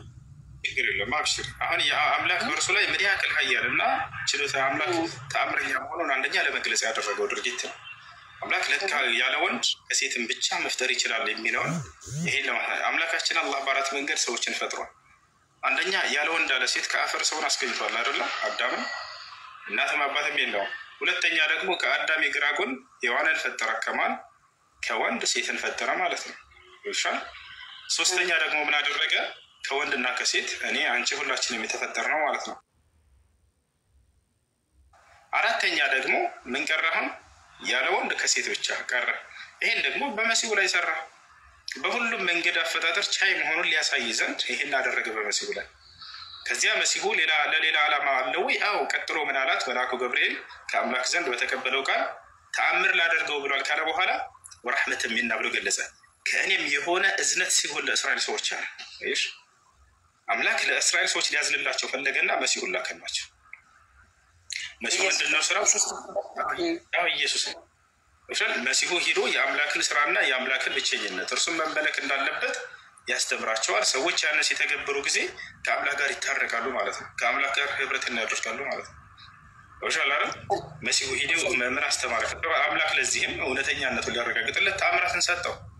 ሙታንን የማስነሳት ተአምር ሰጥቶት ነበር። ሙታንን ያስነሳ ነበር መሲሁ። ወሻል ልክ እንዲሁ ማየት የተሳናቸውን ይፈውስ ነበር። መስማት የተሳናቸውን አፈድዳዎችን አፋቸውን ይከፍት ነበር። ይህንን የሚያደርግ ይቅርታ፣ እዚህ ላይ ይህንን ያደርግ የነበረው አላህን እየጠየቀ ነው። በራሱ ስልጣን ነው። ማንኛውም መላእክት፣ ማንኛውም ነቢያት ከዛ በፊት መጥተዋል፣ ብዙ ነቢያት። ነገር ግን እውርን አበሩ ሙታንን አያስነሱም ነበረ። ይህንን ታምር አደርግ የነበረው ግን ኢየሱስ ክርስቶስ ብቻ ነው። ምንም ክርስቶስ አላህን እየለመኑ ነው ይሄን ሳያደርግ የነበረው ወይስ በራሱ ስልጣን? በአምላኩ ፈቃድ አምላኩ ነው ይሄን የሚያደርግለት። እንደ ቁርአንም እንደ መጽሐፍ ቅዱስም ከክርስቶስ በፊት ሙታንን ያስነሳሉ፣ አይንንም ያበራሉ። ከፈለግሽ እንደ መጽሐፍ ቅዱስም ሰጥሻለሁ። እንደ ቁርአን ነቢያት ከዛ ሙታን ያስነሱት ነቢያት አልነበሩም። ከዛ በፊት ከክርስቶስ በፊት አሉ። ላሳይሽ እችላለሁ። እባክህ የእውነት ስለማለት እየሰከሳችሁ ነው። እሱ ብቸኛውን ይሄን ያደረገው የሚሏችሁ እርሱ እንድታመልኩ ከአምላክ መንገድ ሊያስቷቸው ያደረገው ድርጊት ነው። እኔ መጽሐፍ ቅዱስ ላይ ላሳይሽ ከክርስቶስ በፊት ሙታንን ያስነሱ ነብያቶች እንዳሉ። እባክህ እኔ ስለማላቅ ነው ይሄንን ማቀው ክርስቶስ ብቻ እንዳደረገ ነው። ሁለት ደግሞ ይኸውልህ አሁን መልአኩ ገብርኤል እንኳን ወደ ድንግል ማርያም ተልኮ ስመጣ ምንም ከተላከ ውጪ ምንም ያላት ያደረገው ነገር አልነበረም። ኢየሱስ ክርስቶስ ግን ሙታን ቤት ስጠራ ሙታንን በስልጣኑ ያስነሳ ነበር። ሁለት ደግሞ ዕውራንን ያበራ የነበረው ምንም አይነት ጸሎት ሳያደርግ ምንም አይነት ጥያቄ ሳይጠይቅ ነበረ። በራሱ ስልጣን ዕውራንን ያበራ የነበረው ለማለሰብሽ በራሱ አይደለም። ኢየሱስ ክርስቶስ ተአምራትን ሲያደርግ የነበረለት ማን ነው? ሲያደርግለት የነበረው ለመሆኑ ራሱ ነው አይደለም?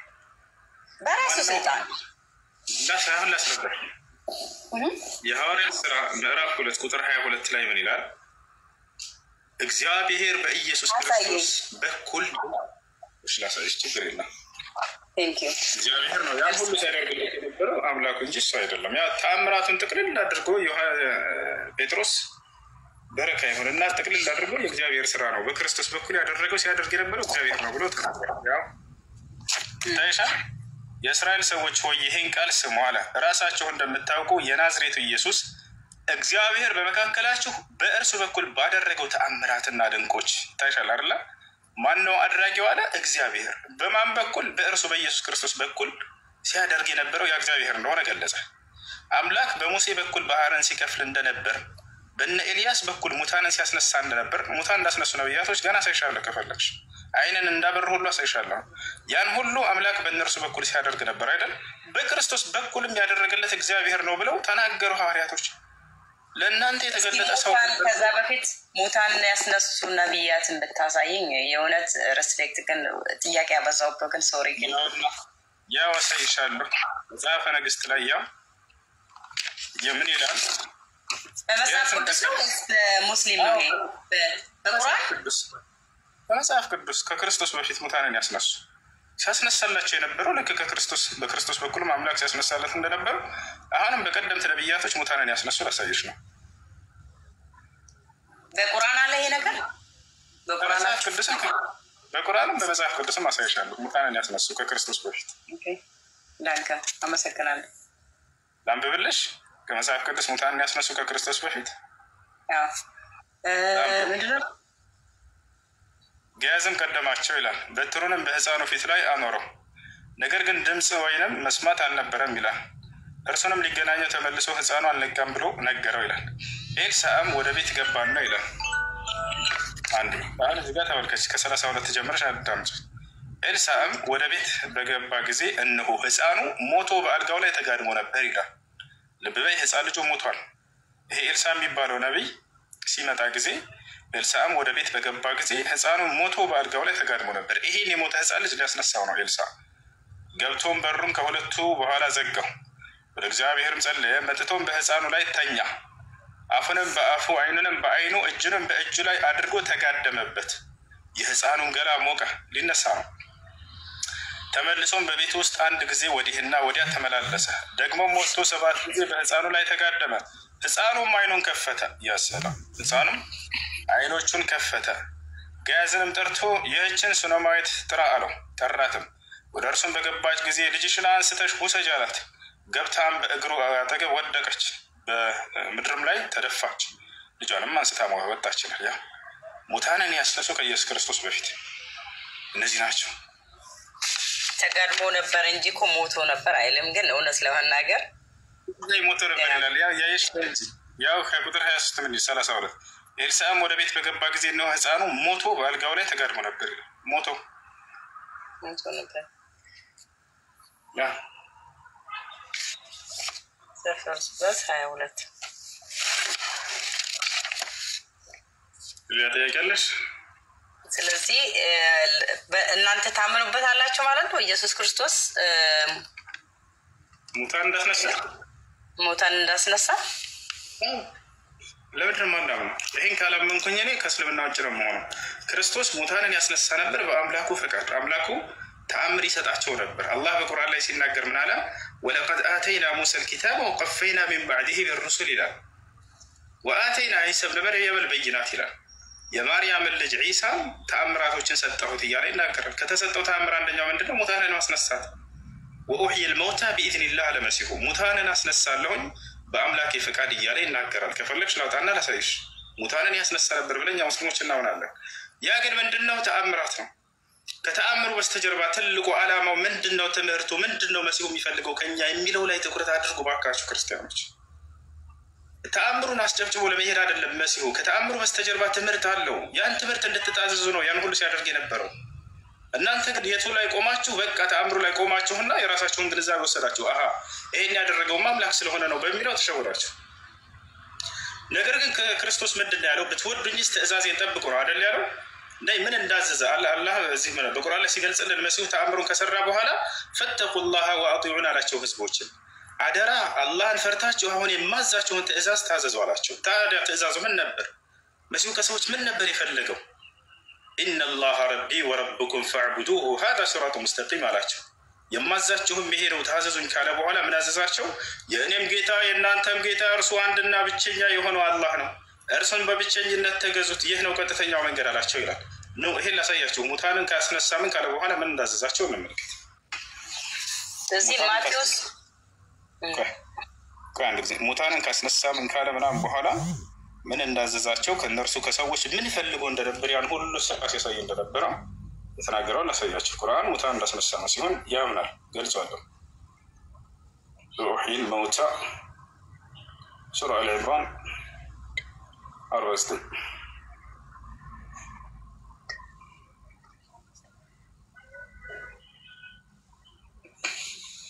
ያው እናዚህ ጋር እዚህ ጋር ስለ መሲሁ ነው የተናገረው ይሄ ቃል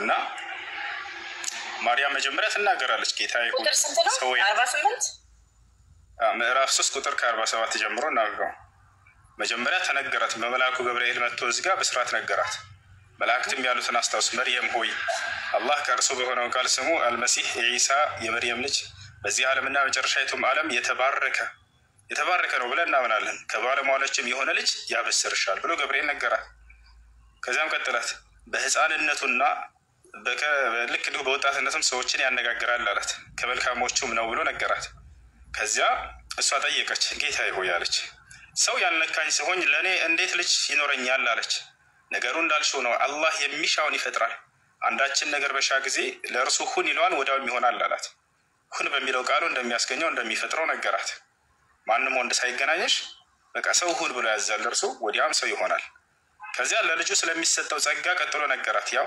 ጽሕፈትንና ጥበብንም ተውራትንም ኢንጂልንም ያስተምረዋል ልጅሽን አምላክ ብሎ ነገራት ከዚያ ምን አላት ወደ እስራኤል ልጆችም መልእክተኛ አድርጎ ይልከው ወደ እስራኤል ልጆችም መልእክተኛ አድርገዋል ይላል ምን ይላል መሲሁ ይላልም እኔ ከጌታዬ ዘንድ ተአምር ወደ እናንተ አመጣሁላችሁ እያለ ይናገራል እዚህ ጋር ሙታንን እንዳስነሳ ያውና ተመልከች በአላህ ፍቃድ እያለ ይናገራል ወኡሕይል መውታ ቢኢዝኒላህ ሙታንንም አስነሳለሁ ይላል ይታይሻል ሙታንንም በአላህ ፍቃድ ግን አይልም ይላል ያን በእርሱም ተነፍስበታለሁ በአላህም ፍቃድ ወፍ ይሆናል በአላህም ፍቃድ እውር ሆኖ የተወለደን ለምጸኛን አድናለሁ ሙታንን አስነሳለሁ የምትበሉትንና በቤታቸው የምታደርጉትንም ሁሉ ነግራቸዋለሁ የምታምኑ እንደሆናችሁ ለእናንተ በዚህ ውስጥ በእርግጥ ተአምር አለበት አላቸው ከዚያ በኋላ መልእክቱን ይቀጥላል መሲሁ በደንብ አስተውለዋል ከተአምሩ በኋላ ምን እንደፈለገ ከሰዎች ከተውራትም ከእኔ በፊት ያለውን ያረጋገጥኩ ሲሆን የዚያንም በእናንተ ላይ እርሱ እርም የተደረገውን ከፊል ለእናንተ እፈቅድ ዘንድ መጣሁላችሁ ይላል ከጌታችሁም በሆነ ተአምር አመጣሁላችሁ ይላል ከራሱ ሳይሆን ከጌታችሁ ከአላህ ዘንድ የሆኑ ተአምራቶች ብሎ ገለጻቸው አላህንም ፍሩ ታዘዙኝ አለ አሁን አስተውይ ምን እንዳዘዛቸው ከተአምሩ በስተጀርባ ማለት ነው አላህንም ፍሩ ታዘዙኝ ምንድነው እንዲታዘዙት የፈለገው መሲሁ ያው አላህ ጌታዬና ጌታችሁ ነው ስለዚህም ተገዙት ይህ ቀጥተኛው መንገድ ነው አላቸው ይላል ያ ሰላም መሲሁ ከተአምራቱ ሁሉ በስተጀርባ ይሄን ለማዘዝ ነው የመጣው ተአምራቱ እውነተኛ ለመሆኑ ማረጋገጫ ብቻና ብቻ ነው የአምላክነት ማረጋገጫ አይደለም ከተአምራቱ በስተጀርባ የሚፈልግ የሆነ ትእዛዝ አስተላልፏል ለሰዎች ያን ትእዛዝ ነው የሚፈጽሙት ሰዎች ከወደዱት ብትወዱኝ ትእዛዜን ትጠብቃላችሁ ነው ያለው ሰዎች ግን ያንን ትተው የሰራው ተአምር በቃ አምላክ ስለሆንክ ነው ብለው ካዱት ክርስቶስን ትልቅ ክህደት የተደረገበት እዚያ ላይ ነው ክርስቶስ ግን የሚፈልገው ከሰዎች ያንን የላከውን አንድ አምላክ እንዲያመልኩ ብቻ ነው ነቢዩ ሙሐመድ ሰለላሁ ዐለይሂ ወሰለም የመጡት ይህን ስህተት ሊያርማችሁ ነው አንዱን አምላክ የክርስቶስን የአብርሃም የይስሐቅን አምላክ አንዱን አምላክ አምልኩ ብለው ነው የመጡት ኢስላም ያ ነው ስለዚህ መሲሁ ያዘዘው ምንድነው ጌታዬንና ጌታችሁን አላህን በብቸኝነት ተገዙ ብሎ ነው ያዘዛቸው ይህ ነው ቀጥተኛው መንገድም ብሎ ነገራቸው እርሱ የእውነትን መንገድ ለሰዎች አስተምሯል ያም የእውነት መንገድ አንዱን አምላክ በብቸኝነት አምልኩ የሚል ትምህርት ነው ይሄን ይመስላል በጣም በኢየሱስ ክርስቶስ ታምናላችሁ ማለት ነው አዎ ኢየሱስ ክርስቶስ እናምናለን በእርሱ የአምላክ እውነተኛ መልእክተኛ ነው ለምሳሌ ኢየሱስ ክርስቶስ ጥምቀትን ተጠምቆ ጥምቀትን መስርቷል በጥምቀት ለምን አታምኑም ታዲያ ወደሱ እናጣለን ወደ ጥምቀት እንምጣ እሺ ጥምቀት አስመልክቶ የተጠቀሱ ነገሮች አሉ ስለዚህ እናያቸው ጥምቀት በተካሄደ ጊዜ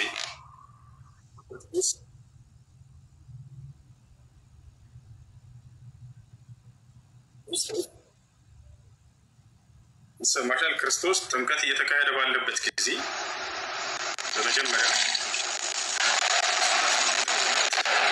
መጽሐፍ ቅዱስ ላይ እነሱን እንመልከት እውነት ነው ወይንስ አይደለም ጥምቀት የሚለው በማን ስም ነው አጥምቆ ያለው ኢየሱስ ክርስቶስ ፈለገች እኔ ብትነግረኝ በአብ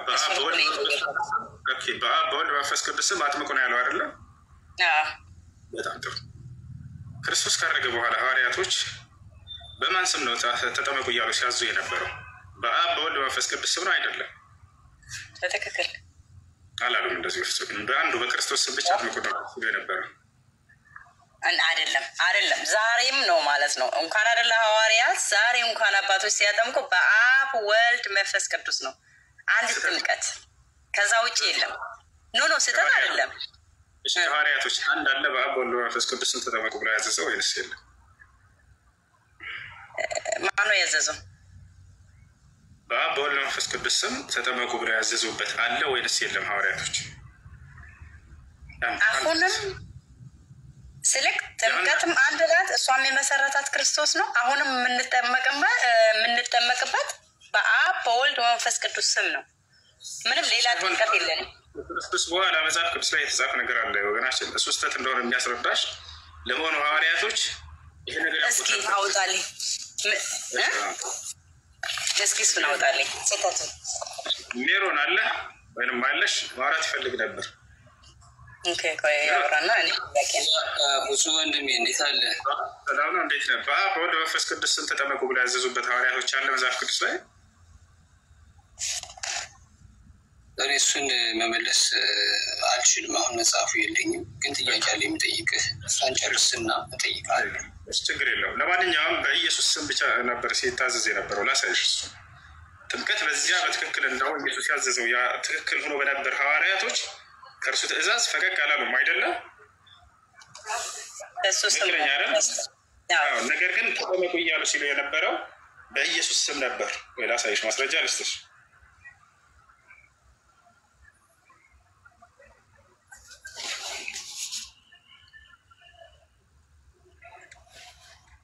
እሺ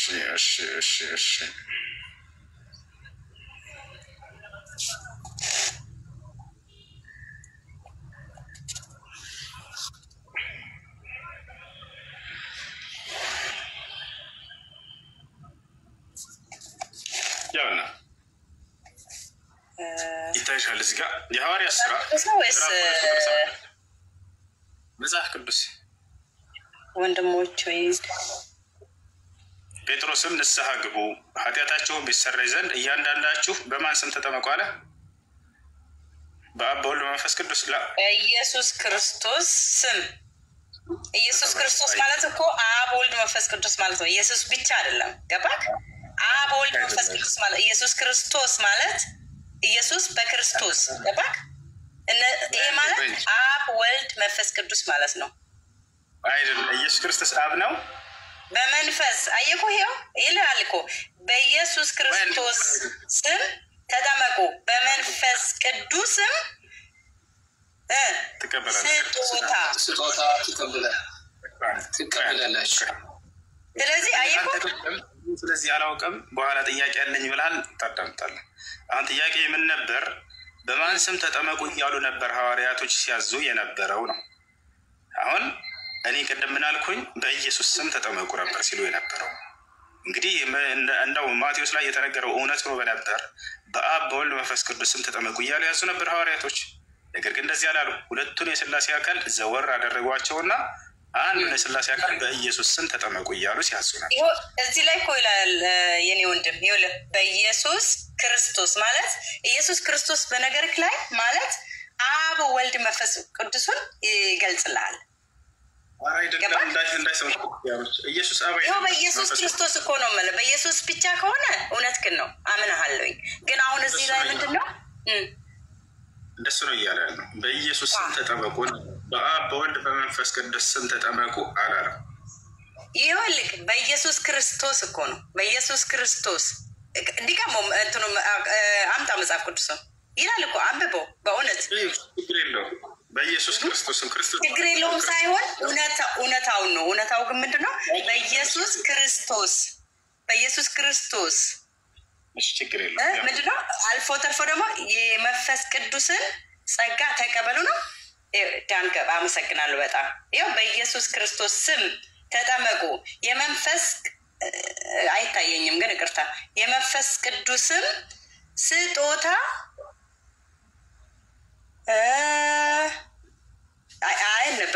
አይታየኝም። እውነት ተከልው እንትኑ ማለት ትቀበላላችሁ። ይሄ ማለት እመኝ አብ ወልድ መንፈስ ቅዱስ ማለት ነው። በኢየሱስ ክርስቶስ አሁን በኢየሱስ ቢሆን ኖሮ ይኸው በኢየሱስ ክርስቶስ እኮ ነው። አይሁላ በኢየሱስ ክርስቶስ ክርስቶስ ከተባለ ክርስቶስ ብቻውን አይደለም ኢየሱስ ክርስቶስ አራይደ ወገናችን ክርስቶስ የተባለው ኢየሱስ ነው። አብ ክርስቶስ ነው አይደለም? እሺ ችግር የለውም። ኢየሱስ ብቻውን ኢየሱስ ወልድ የተወለደው ኢየሱስ ነው ስሙ። በኢየሱስ ክርስቶስ ከሆነ ግን ሶስትነታቸውን ማለት ነው። የሥላሴ ሶስትነት ነው ይሄ የሚገልጸው። ይሄ እውነታውን ነው የምነግርህ። ክርስቶስ ማለት ምን? ክርስቶስ ማለት ችግር የለውም። ክርስቶስ እሺ አብ ክርስቶስ ነው ብለሽ ታምኛለሽ? አብና ቅዱስ ክርስቶስ ናቸው። አብ ወልድ መንፈስ ቅዱስ ማለት ሶስቱ ሥላሴ ማለት ነው። በአካል ሶስት በመንፈስ በመለኮት አንድ ናቸው። በአገዛዝ አንድ ናቸው ስለሽ ነው። ቆይ ክርስቶስ የሚለው ሶስቱንም ያጠቃልላል እያልሽ ነው። አብ ክርስቶስ ነው ወይ? አብ ወልድ መንፈስ ቅዱስ ኢየሱስ ክርስቶስ ማለት ነው። ሶስቱ ሥላሴ ሎቱ አይነጠሉም። ሎቱ ስብሐት አይነጠሉም። አብ ወልድ መንፈስ ቅዱስ ማለት ነው። በመለኮት በአገዛዝ በስልጣን አንድ ናቸው። ጨርሻለሁ። በአካል ግን አብ ወልድ ስለተወለደ ከማን ተወለደ? ከመንፈስ ቅዱስ ሎቱ ስብሐት። ስለዚህ አብ ወልድ መንፈስ ቅዱስ አይነጠሉም። በሶስት ነው የሚገለጹት። ለምን ብትለኝ በአካል ሶስት ቢሆኑ በአገዛዝ ተጠመቋል። በኢየሱስ ክርስቶስ አለክ እኮ በኢየሱስ ክርስቶስ ማለት አብ ወልድ መንፈስ ቅዱስ ማለት ነው በእኛ። እሺ በጣም ጥሩ። ቆይ ሜሮን ትክክል ነች። ኢየሱስ ክርስቶስ ማለት አብ ወልድ መንፈስ ቅዱስ ማለት ነው አለች። ትክክል ነች ሜሮን? ሜቶና ሰው ኢየሱስ ክርስቶስ ማለት አብ ወልድ መንፈስ ቅዱስ ማለት ነው አለች። እንደዛ አይደለም፣ እንደዛ አይደለም። እንደኛ አስተምሮት ትክክል ነች። እሱ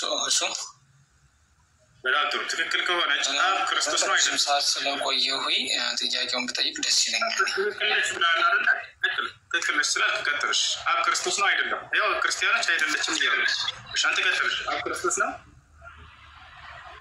ናቸው እየተባለ የሆኑበትን ልንገርህ። እኔ ለምን አልገልጽልም? የሆኑበትን ልንገርህ። ይኸውልህ መመለስ ጀምሯል አይደለ? እያወራህ ከሆነ ተቆርጭ። እሺ ሜሮን ሜቶና ሰው አብ ክርስቶስ ነው አይደለም? ለውሱ እኔ ጥያቄ ልጠይቅ ነው የገባሁት። ኦልሬዲ ልጇ እየመለሰች ልክ ነው። እሺ አብ ክርስቶስ ነው። አብ ክርስቶስ ነው። ክርስቶስ ማለት ምን ማለት ነው? ክርስቶስ ማለት አብ ወልድ መንፈስ ቅዱስ። ክርስቶስ ማለት ምን ማለት ነው? ትርጉም ነው ያልኩህ። ክርስቶስ ማለት በአብ ያለ በኢየሱስ ያለ አብ ወልድ መንፈስ ቅዱስ ማለት ነው። ክርስቶስ ማለት በአብ በክርስቶስ በኢየሱስ ያለ ማለት ነው። ገባክ? በመለኮት በአገዛዝ የማይነጣጠሉ ናቸው። በስልጣን አንድ ናቸው።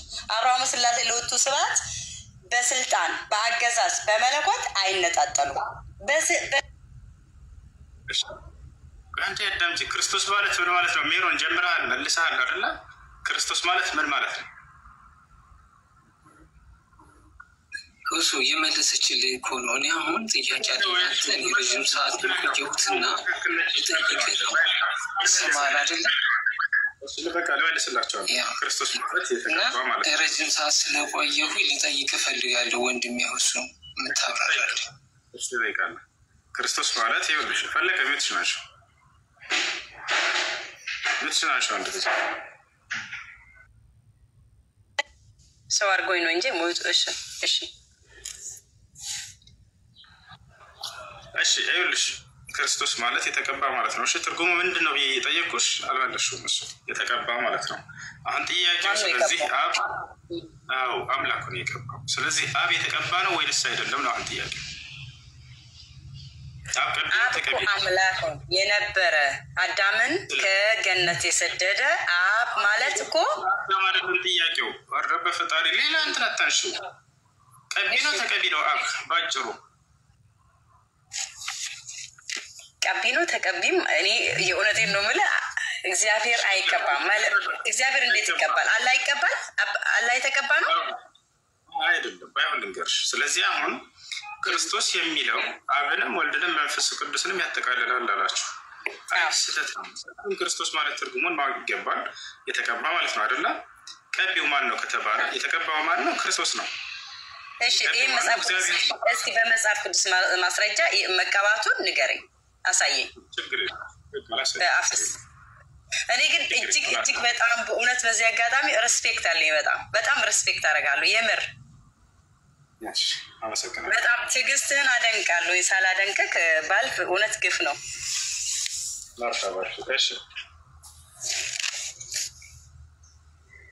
ያው እና እግዚአብሔር ቀቢ ነው፣ ኢየሱስ ክርስቶስ ተቀቢ ነው።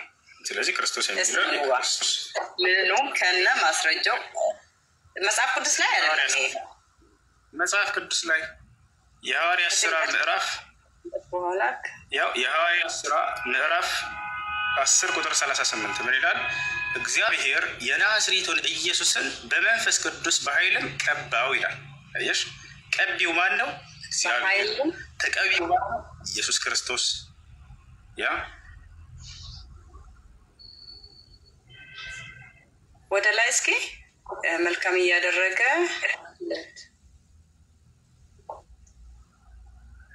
እርሱም በመልካም እያደረገ ዲያብሎስም የተገዙትን ሁሉ እየፈወሳል ዞረ ይላል። እግዚአብሔር ከእርሱ ጋር ነበረና ይላል፣ ያግዘው ነበር ቀብቶታልና። ስለዚህ እግዚአብሔር ቀቢ ነው፣ ክርስቶስ ተቀቢ ነው። ይሄ ማለት እግዚአብሔር ከእሱ ጋር ነበረ ማለት እኮ በስልጣን እኔ ያልኩህን ነው ያመጣኸው። በስልጣን አንድ ስለሆኑ እኮ ነው። አሁን በስራቸው አንድ ስለሆኑ ተቀቢ ያለ አይደለ? ቀቢው ማን ነው? እግዚአብሔር የላከው አብ።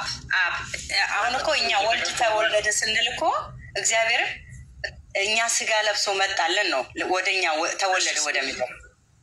የተቀባው ማን ነው? ኢየሱስ ክርስቶስ ነው አይደለ? እሱን ለማወቅ ነው። አሁን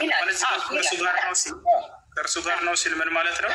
በእነዚህ ስራዎቹ ላይ ይረዳዋል፣ ቀብቶታልና። ምን በማድረግ አጋንንትን በማስወጣት ሌላ በመፈወስ ምናምን ላይ ይረዳው ነበር። እግዚአብሔር በእርሱ በኩል ድንቅና ተአምርን ያደርግ ነበር፣ እግዚአብሔር እንደተባለው ማለት ነው።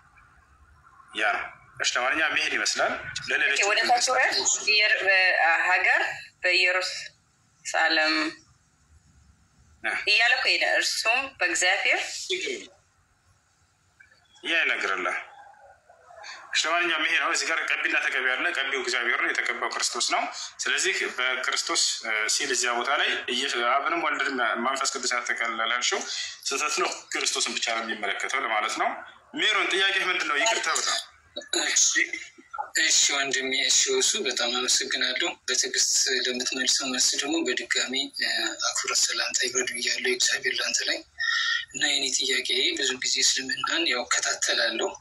ነገር ግን ዛሬ የምጠይቅህ ለአንተ ሙስሊሞች የምትሰግዱት ለማን ነው? ዝቅ የምትሉት የምታጎበድዱት ለማን ነው? የአክብሮት ሰላምታ የምታወርዱትስ ለማን ነው? ይሄን ማወቅ ፈልጋለሁ። መጀመሪያም ጠይቀ ይሄን ነው፣ አጭር መልስ ነው የምትሰጠኝ። ከዛም በኋላ ሌላ ጥያቄዎች አሉኝ። እሺ ለአላህ ነው፣ ለአላህ ነው አምልኮን የምንፈጽመው የምንሰራው ለእርሱ ብቻ ነው። ፈሰሊ ሊረቢከ ወንሃር ይላል። ለእኔ ለጌታ ለአላህ ብቻ ስገድ ይለናል። ነገር ግን እዚህ ቦታ ላይ ምናልባት አንተ ልጠይቅ ያሰብከው ነገር እኔ አላውቅም፣ ለመጠየቅ እንዳሰብ ነገር ከዚሁ ጋር የሚያዙ ነገራቶችን ላስረዳ። አምላክ አምልኮን በምንፈጽም ጊዜ ወደ አንድ አቅጣጫ ዙረን እንድንሰግድ ዘንድ አንድ መስጅድ አለ። በመጀመሪያ ሰዎች ገና ምድር ላይ ሲመጡ ጊዜ አደም ሲመጣ ጊዜ ጀምሮ እስከ ዓለም ፍጻሜ ድረስ የሚቆይ አንድን ምልክት አስቀምጦልናል። ፈወሊ ወጅሀከ ሸጥረ ልመስጂድ ልሐራም ይላል። ሙሐመድ ሆይ ሶላትን በምትሰግድ ጊዜ ፊትን ወደ ቂብላ አቅጣጫ ዙረህ ስገድ ይላል። አቅጣጫ ነው እሱ፣ ወደዚያ አቅጣጫ ዙራችሁ ስገድ ይላል። ይህንም ህግ አምላክ በሰባተኛው ሰማይ ላይ ለሰባቱም ሰማይ መላእክቶች አምልኮን በሚፈጽሙ ጊዜ የሚሰሩበት ቤተ አምልኮ እንደሰራላቸው ያንን ለመላእክት ያደረገውን ህግና ስርዓት በምድር ላይ ሊያደርግ እንደወሰነም ይነግረናል። በሱረቱ ጡር ላይ ወልበይት ልማዕሙር ይላል። ቤት ልማዕሙር እያለ ይጠቅሰዋል። ይሄ ቤት ልማዕሙር የሚባለው በሰባተኛው ሰማይ ላይ የሚገኝ መስጅድ እንደሆነ የመላእክቶች መስገጃ ቦታ እንደሆነ ነግረውናል። ነብዩ ሰለላሁ ዐለይሂ ወሰለም ሐዲስ ላይ ማስረጃ ያሳይ ይችላል። ይህን ህግ ደግሞ አምላክ በምድር ላይ አደረጋት። አብርሃምንና እስማኤልን ስሩ አላቸው በመካ ምድር ላይ። ያንን ሰሩ። ሰዎችም ሁሉ ወደዚህ ዙረው እንዲሰግዱ እዘዙ ብሎ ታዘዛቸው። በዚህ መልኩ ይፈጽማሉ ማለት ነው። ይሄ ነው። ጥሩ አመሰግናለሁ። ኦኬ የዚህ ተቃራኒ ጥያቄ ደግሞ አላህ ለሰው ልጆች ዝቅ ይላል ወይ ያጎበድዳል ወይ ይወርዳል ወይ ሰላምታ ያወርዳል ወይ ዝቅ ይላል ወይ ለሰው ልጆች?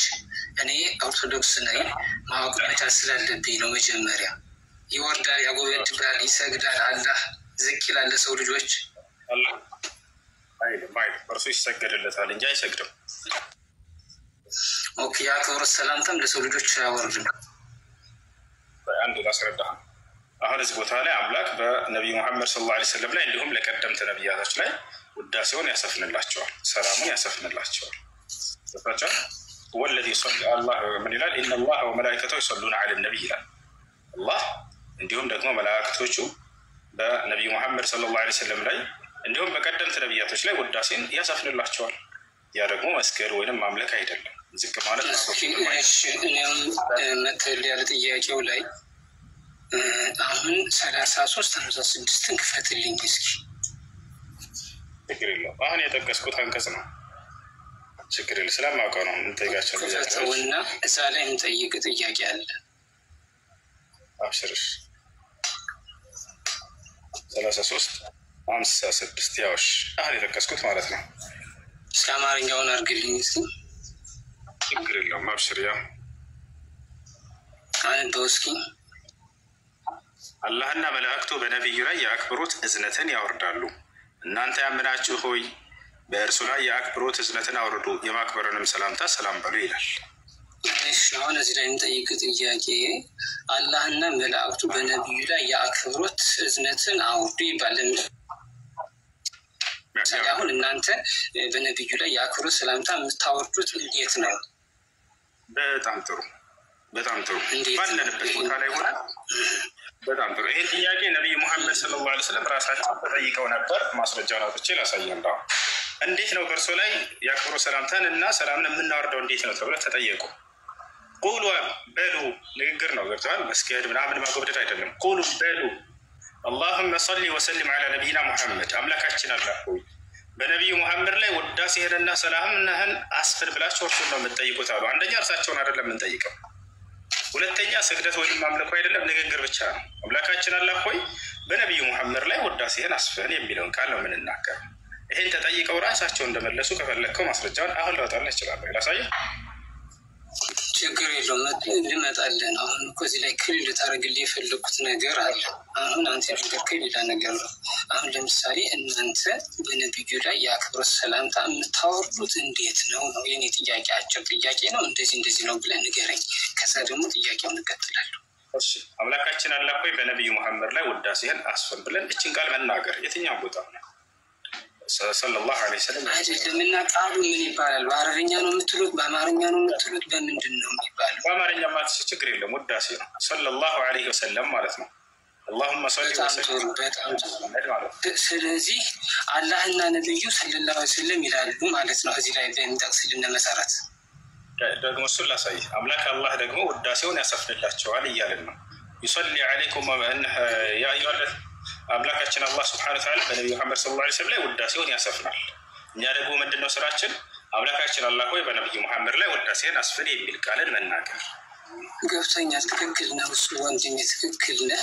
እኔ የምትመልስልኝ አሁን እዚህ ላይ ክሊር የምታደርግልኝ ነገር ቢኖር እናንተ ሰለላሁ ዐለይሂ ወሰለም ስትሉ አላህና መላእክቱስ እንደናንተ ነው ወይ የሚሉት ነው። ይህን አጭር ጥያቄ ነው። እንደዛ ማይሉ ከሆነ ለምን ተጻፈ እዚህ ላይ? እንደዛ ማይሉ ከሆነ ሰላም ያስረዳህ ነው። አላህ ውዳሴን ያሰፍናል በነቢዩ መሐመድ ላይ እንደሚለው ቃሉ ራሱ ማለት ነው። የተጻፈውን እኮ ነው እያነበብኩልህ ያለሁት፣ እያስረዳ ያለሁትንም እሱ ነው። ምንም ሳልጨምር ካልቀነስ አላህ በነቢዩ መሐመድ ላይ ውዳሴን ያሰፍናል። ታላረ እሱ ውዳሴን ማስፈን ስራ ነው። ይህን ታምንበታለህ ማለት ነው። ይህን የቁርአን ቨርስ እናምንበታለን እንጂ። ስለዚህ እንደዛ ከሆነ አላህ ይናገራል ማለት ነው። አዎ አላህ ይናገራል። ስለዚህ የሚናገረው በአረበኛ ነው ማለት ነው። አላህ ሁሉንም ቋንቋዎች የሚያውቅ የሆነ አምላክ ነው። ሁሉንም ነቢያት በየቋንቋቸው ያናግራቸዋል፣ በየሁሉም ይናገራል። ቋንቋዎችን ሁሉ የፈጠረው እሱ እንደሆነ ማስረጃ ሰጣለሁ። ችግር የለውም።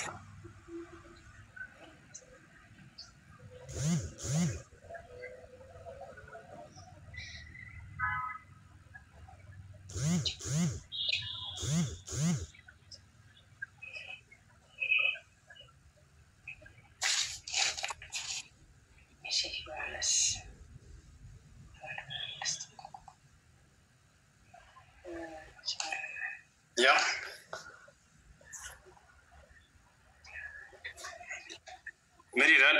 ሰማያትን እና ምድርንም መፍጠሩ ይላል። ስለ አላህ ተአምራቶች የገለጸልን ነው ቁርአን። ሰማያትን እና ምድርን መፍጠሩ የቋንቋዎቻችሁንና የመልኮቻችሁንም መለያየት አስደናቂ ምልክቶች ነው ይላል።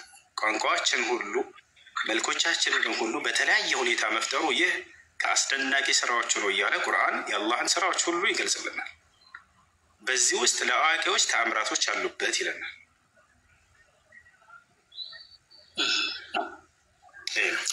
እሺ አመሰግናለሁ። እሱ ወንድሜ እውነት ለመናገር ግልጽ አድርገልኛል። አሁን ቁጥሩን ንገረኝ እስኪ ልጻፈው እና ሸክል አድርገው ቁጥሩ አሁን ያለበት 3022 እሺ የመጨረሻ ጥያቄ አለችኝ። ያው ጊዜ እንዳልስ ለሌሎች ብዬ ነው። የመጨረሻ ጥያቄ ሊሆን የሚችለው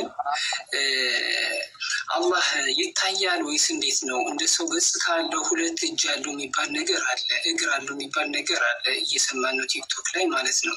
ስለዚህ እኔ ደግሞ እስልምናን ከመቀበሌ በፊት ይህን ማጣራት መቻል ስላለብኝ ማወቅ መቻል ስላለብኝ ዲቴል ማለት ነው።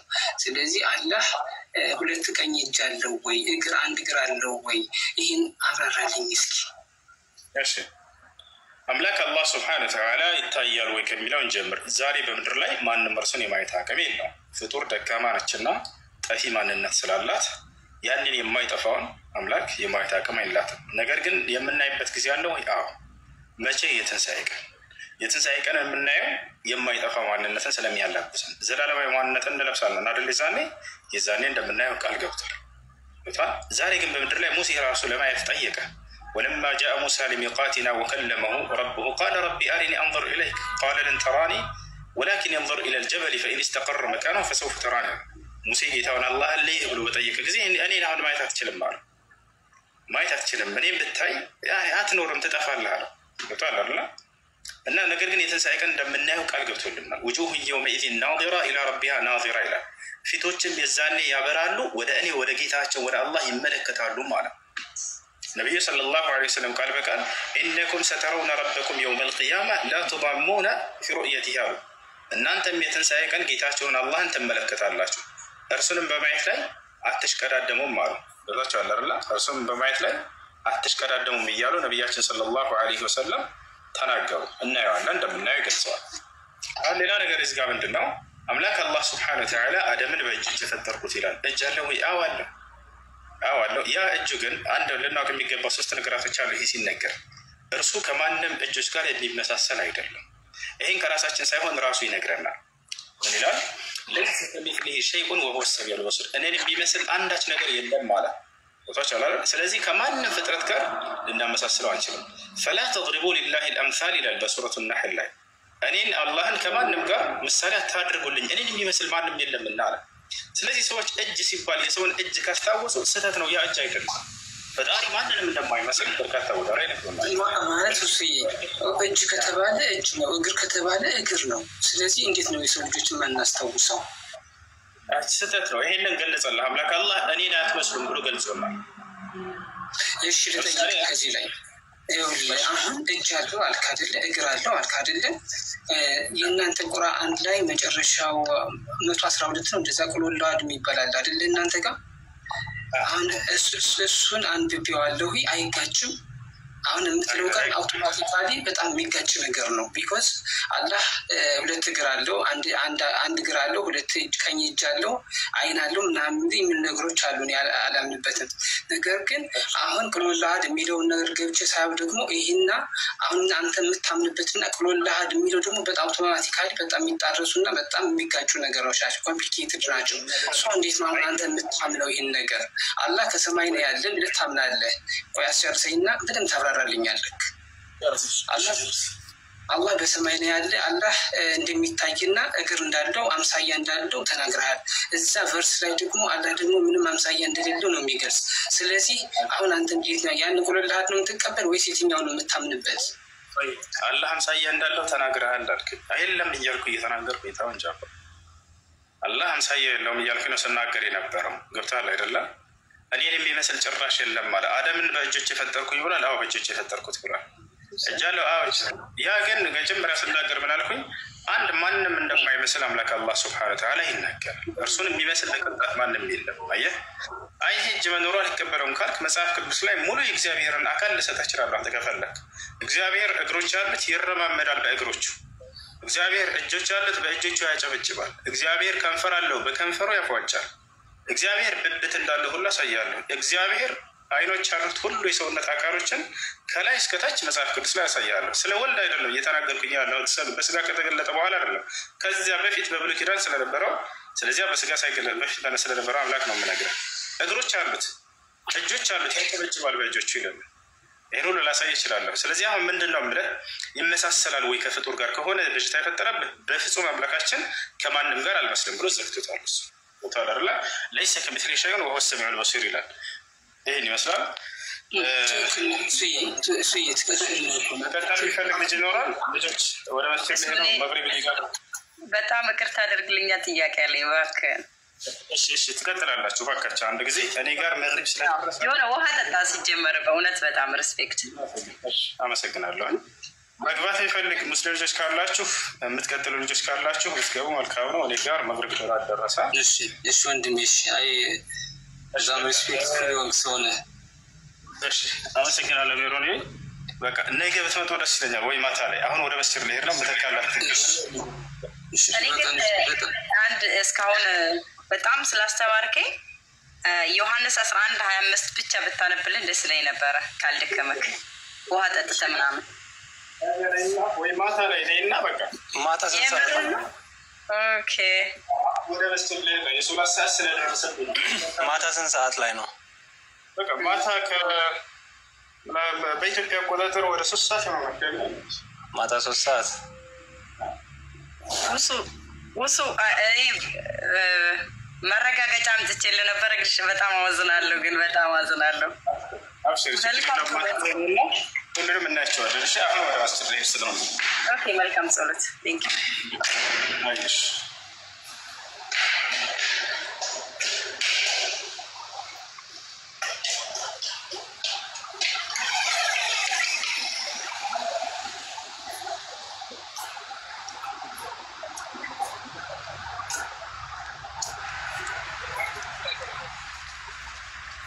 يا سلام يا سلام يا سلام السلام.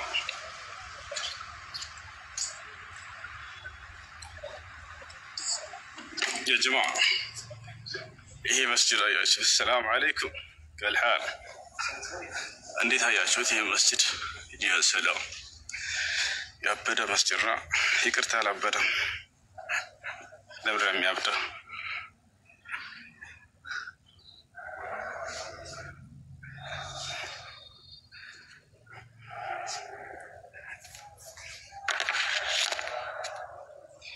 አዛን ትሰማላችሁ? አዛን መስማት ትፈልጋላችሁ ወይስ አትፈልጉ?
لا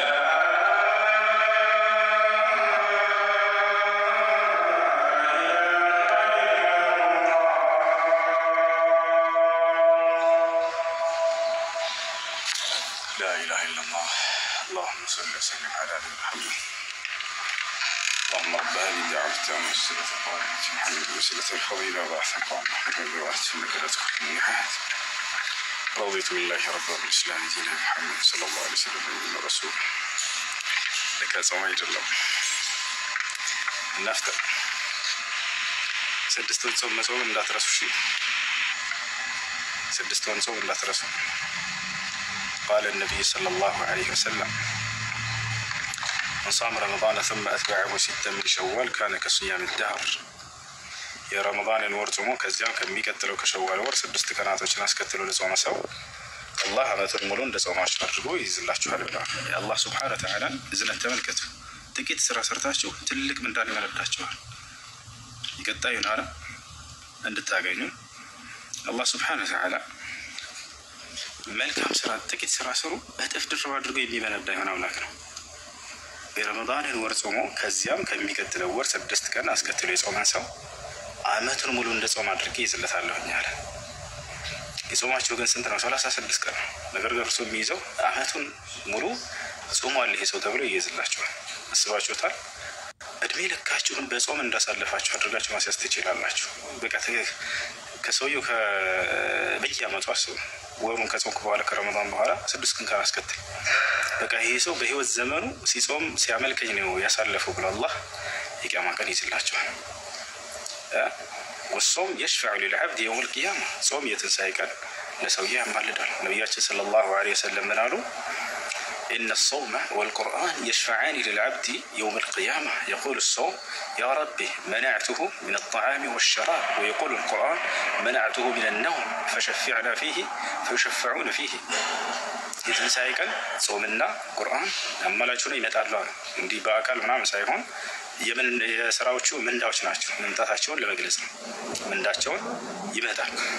የዛን ይላል ጌታችን አላህ ሆይ ይሄን ባሪያህን ከምግብ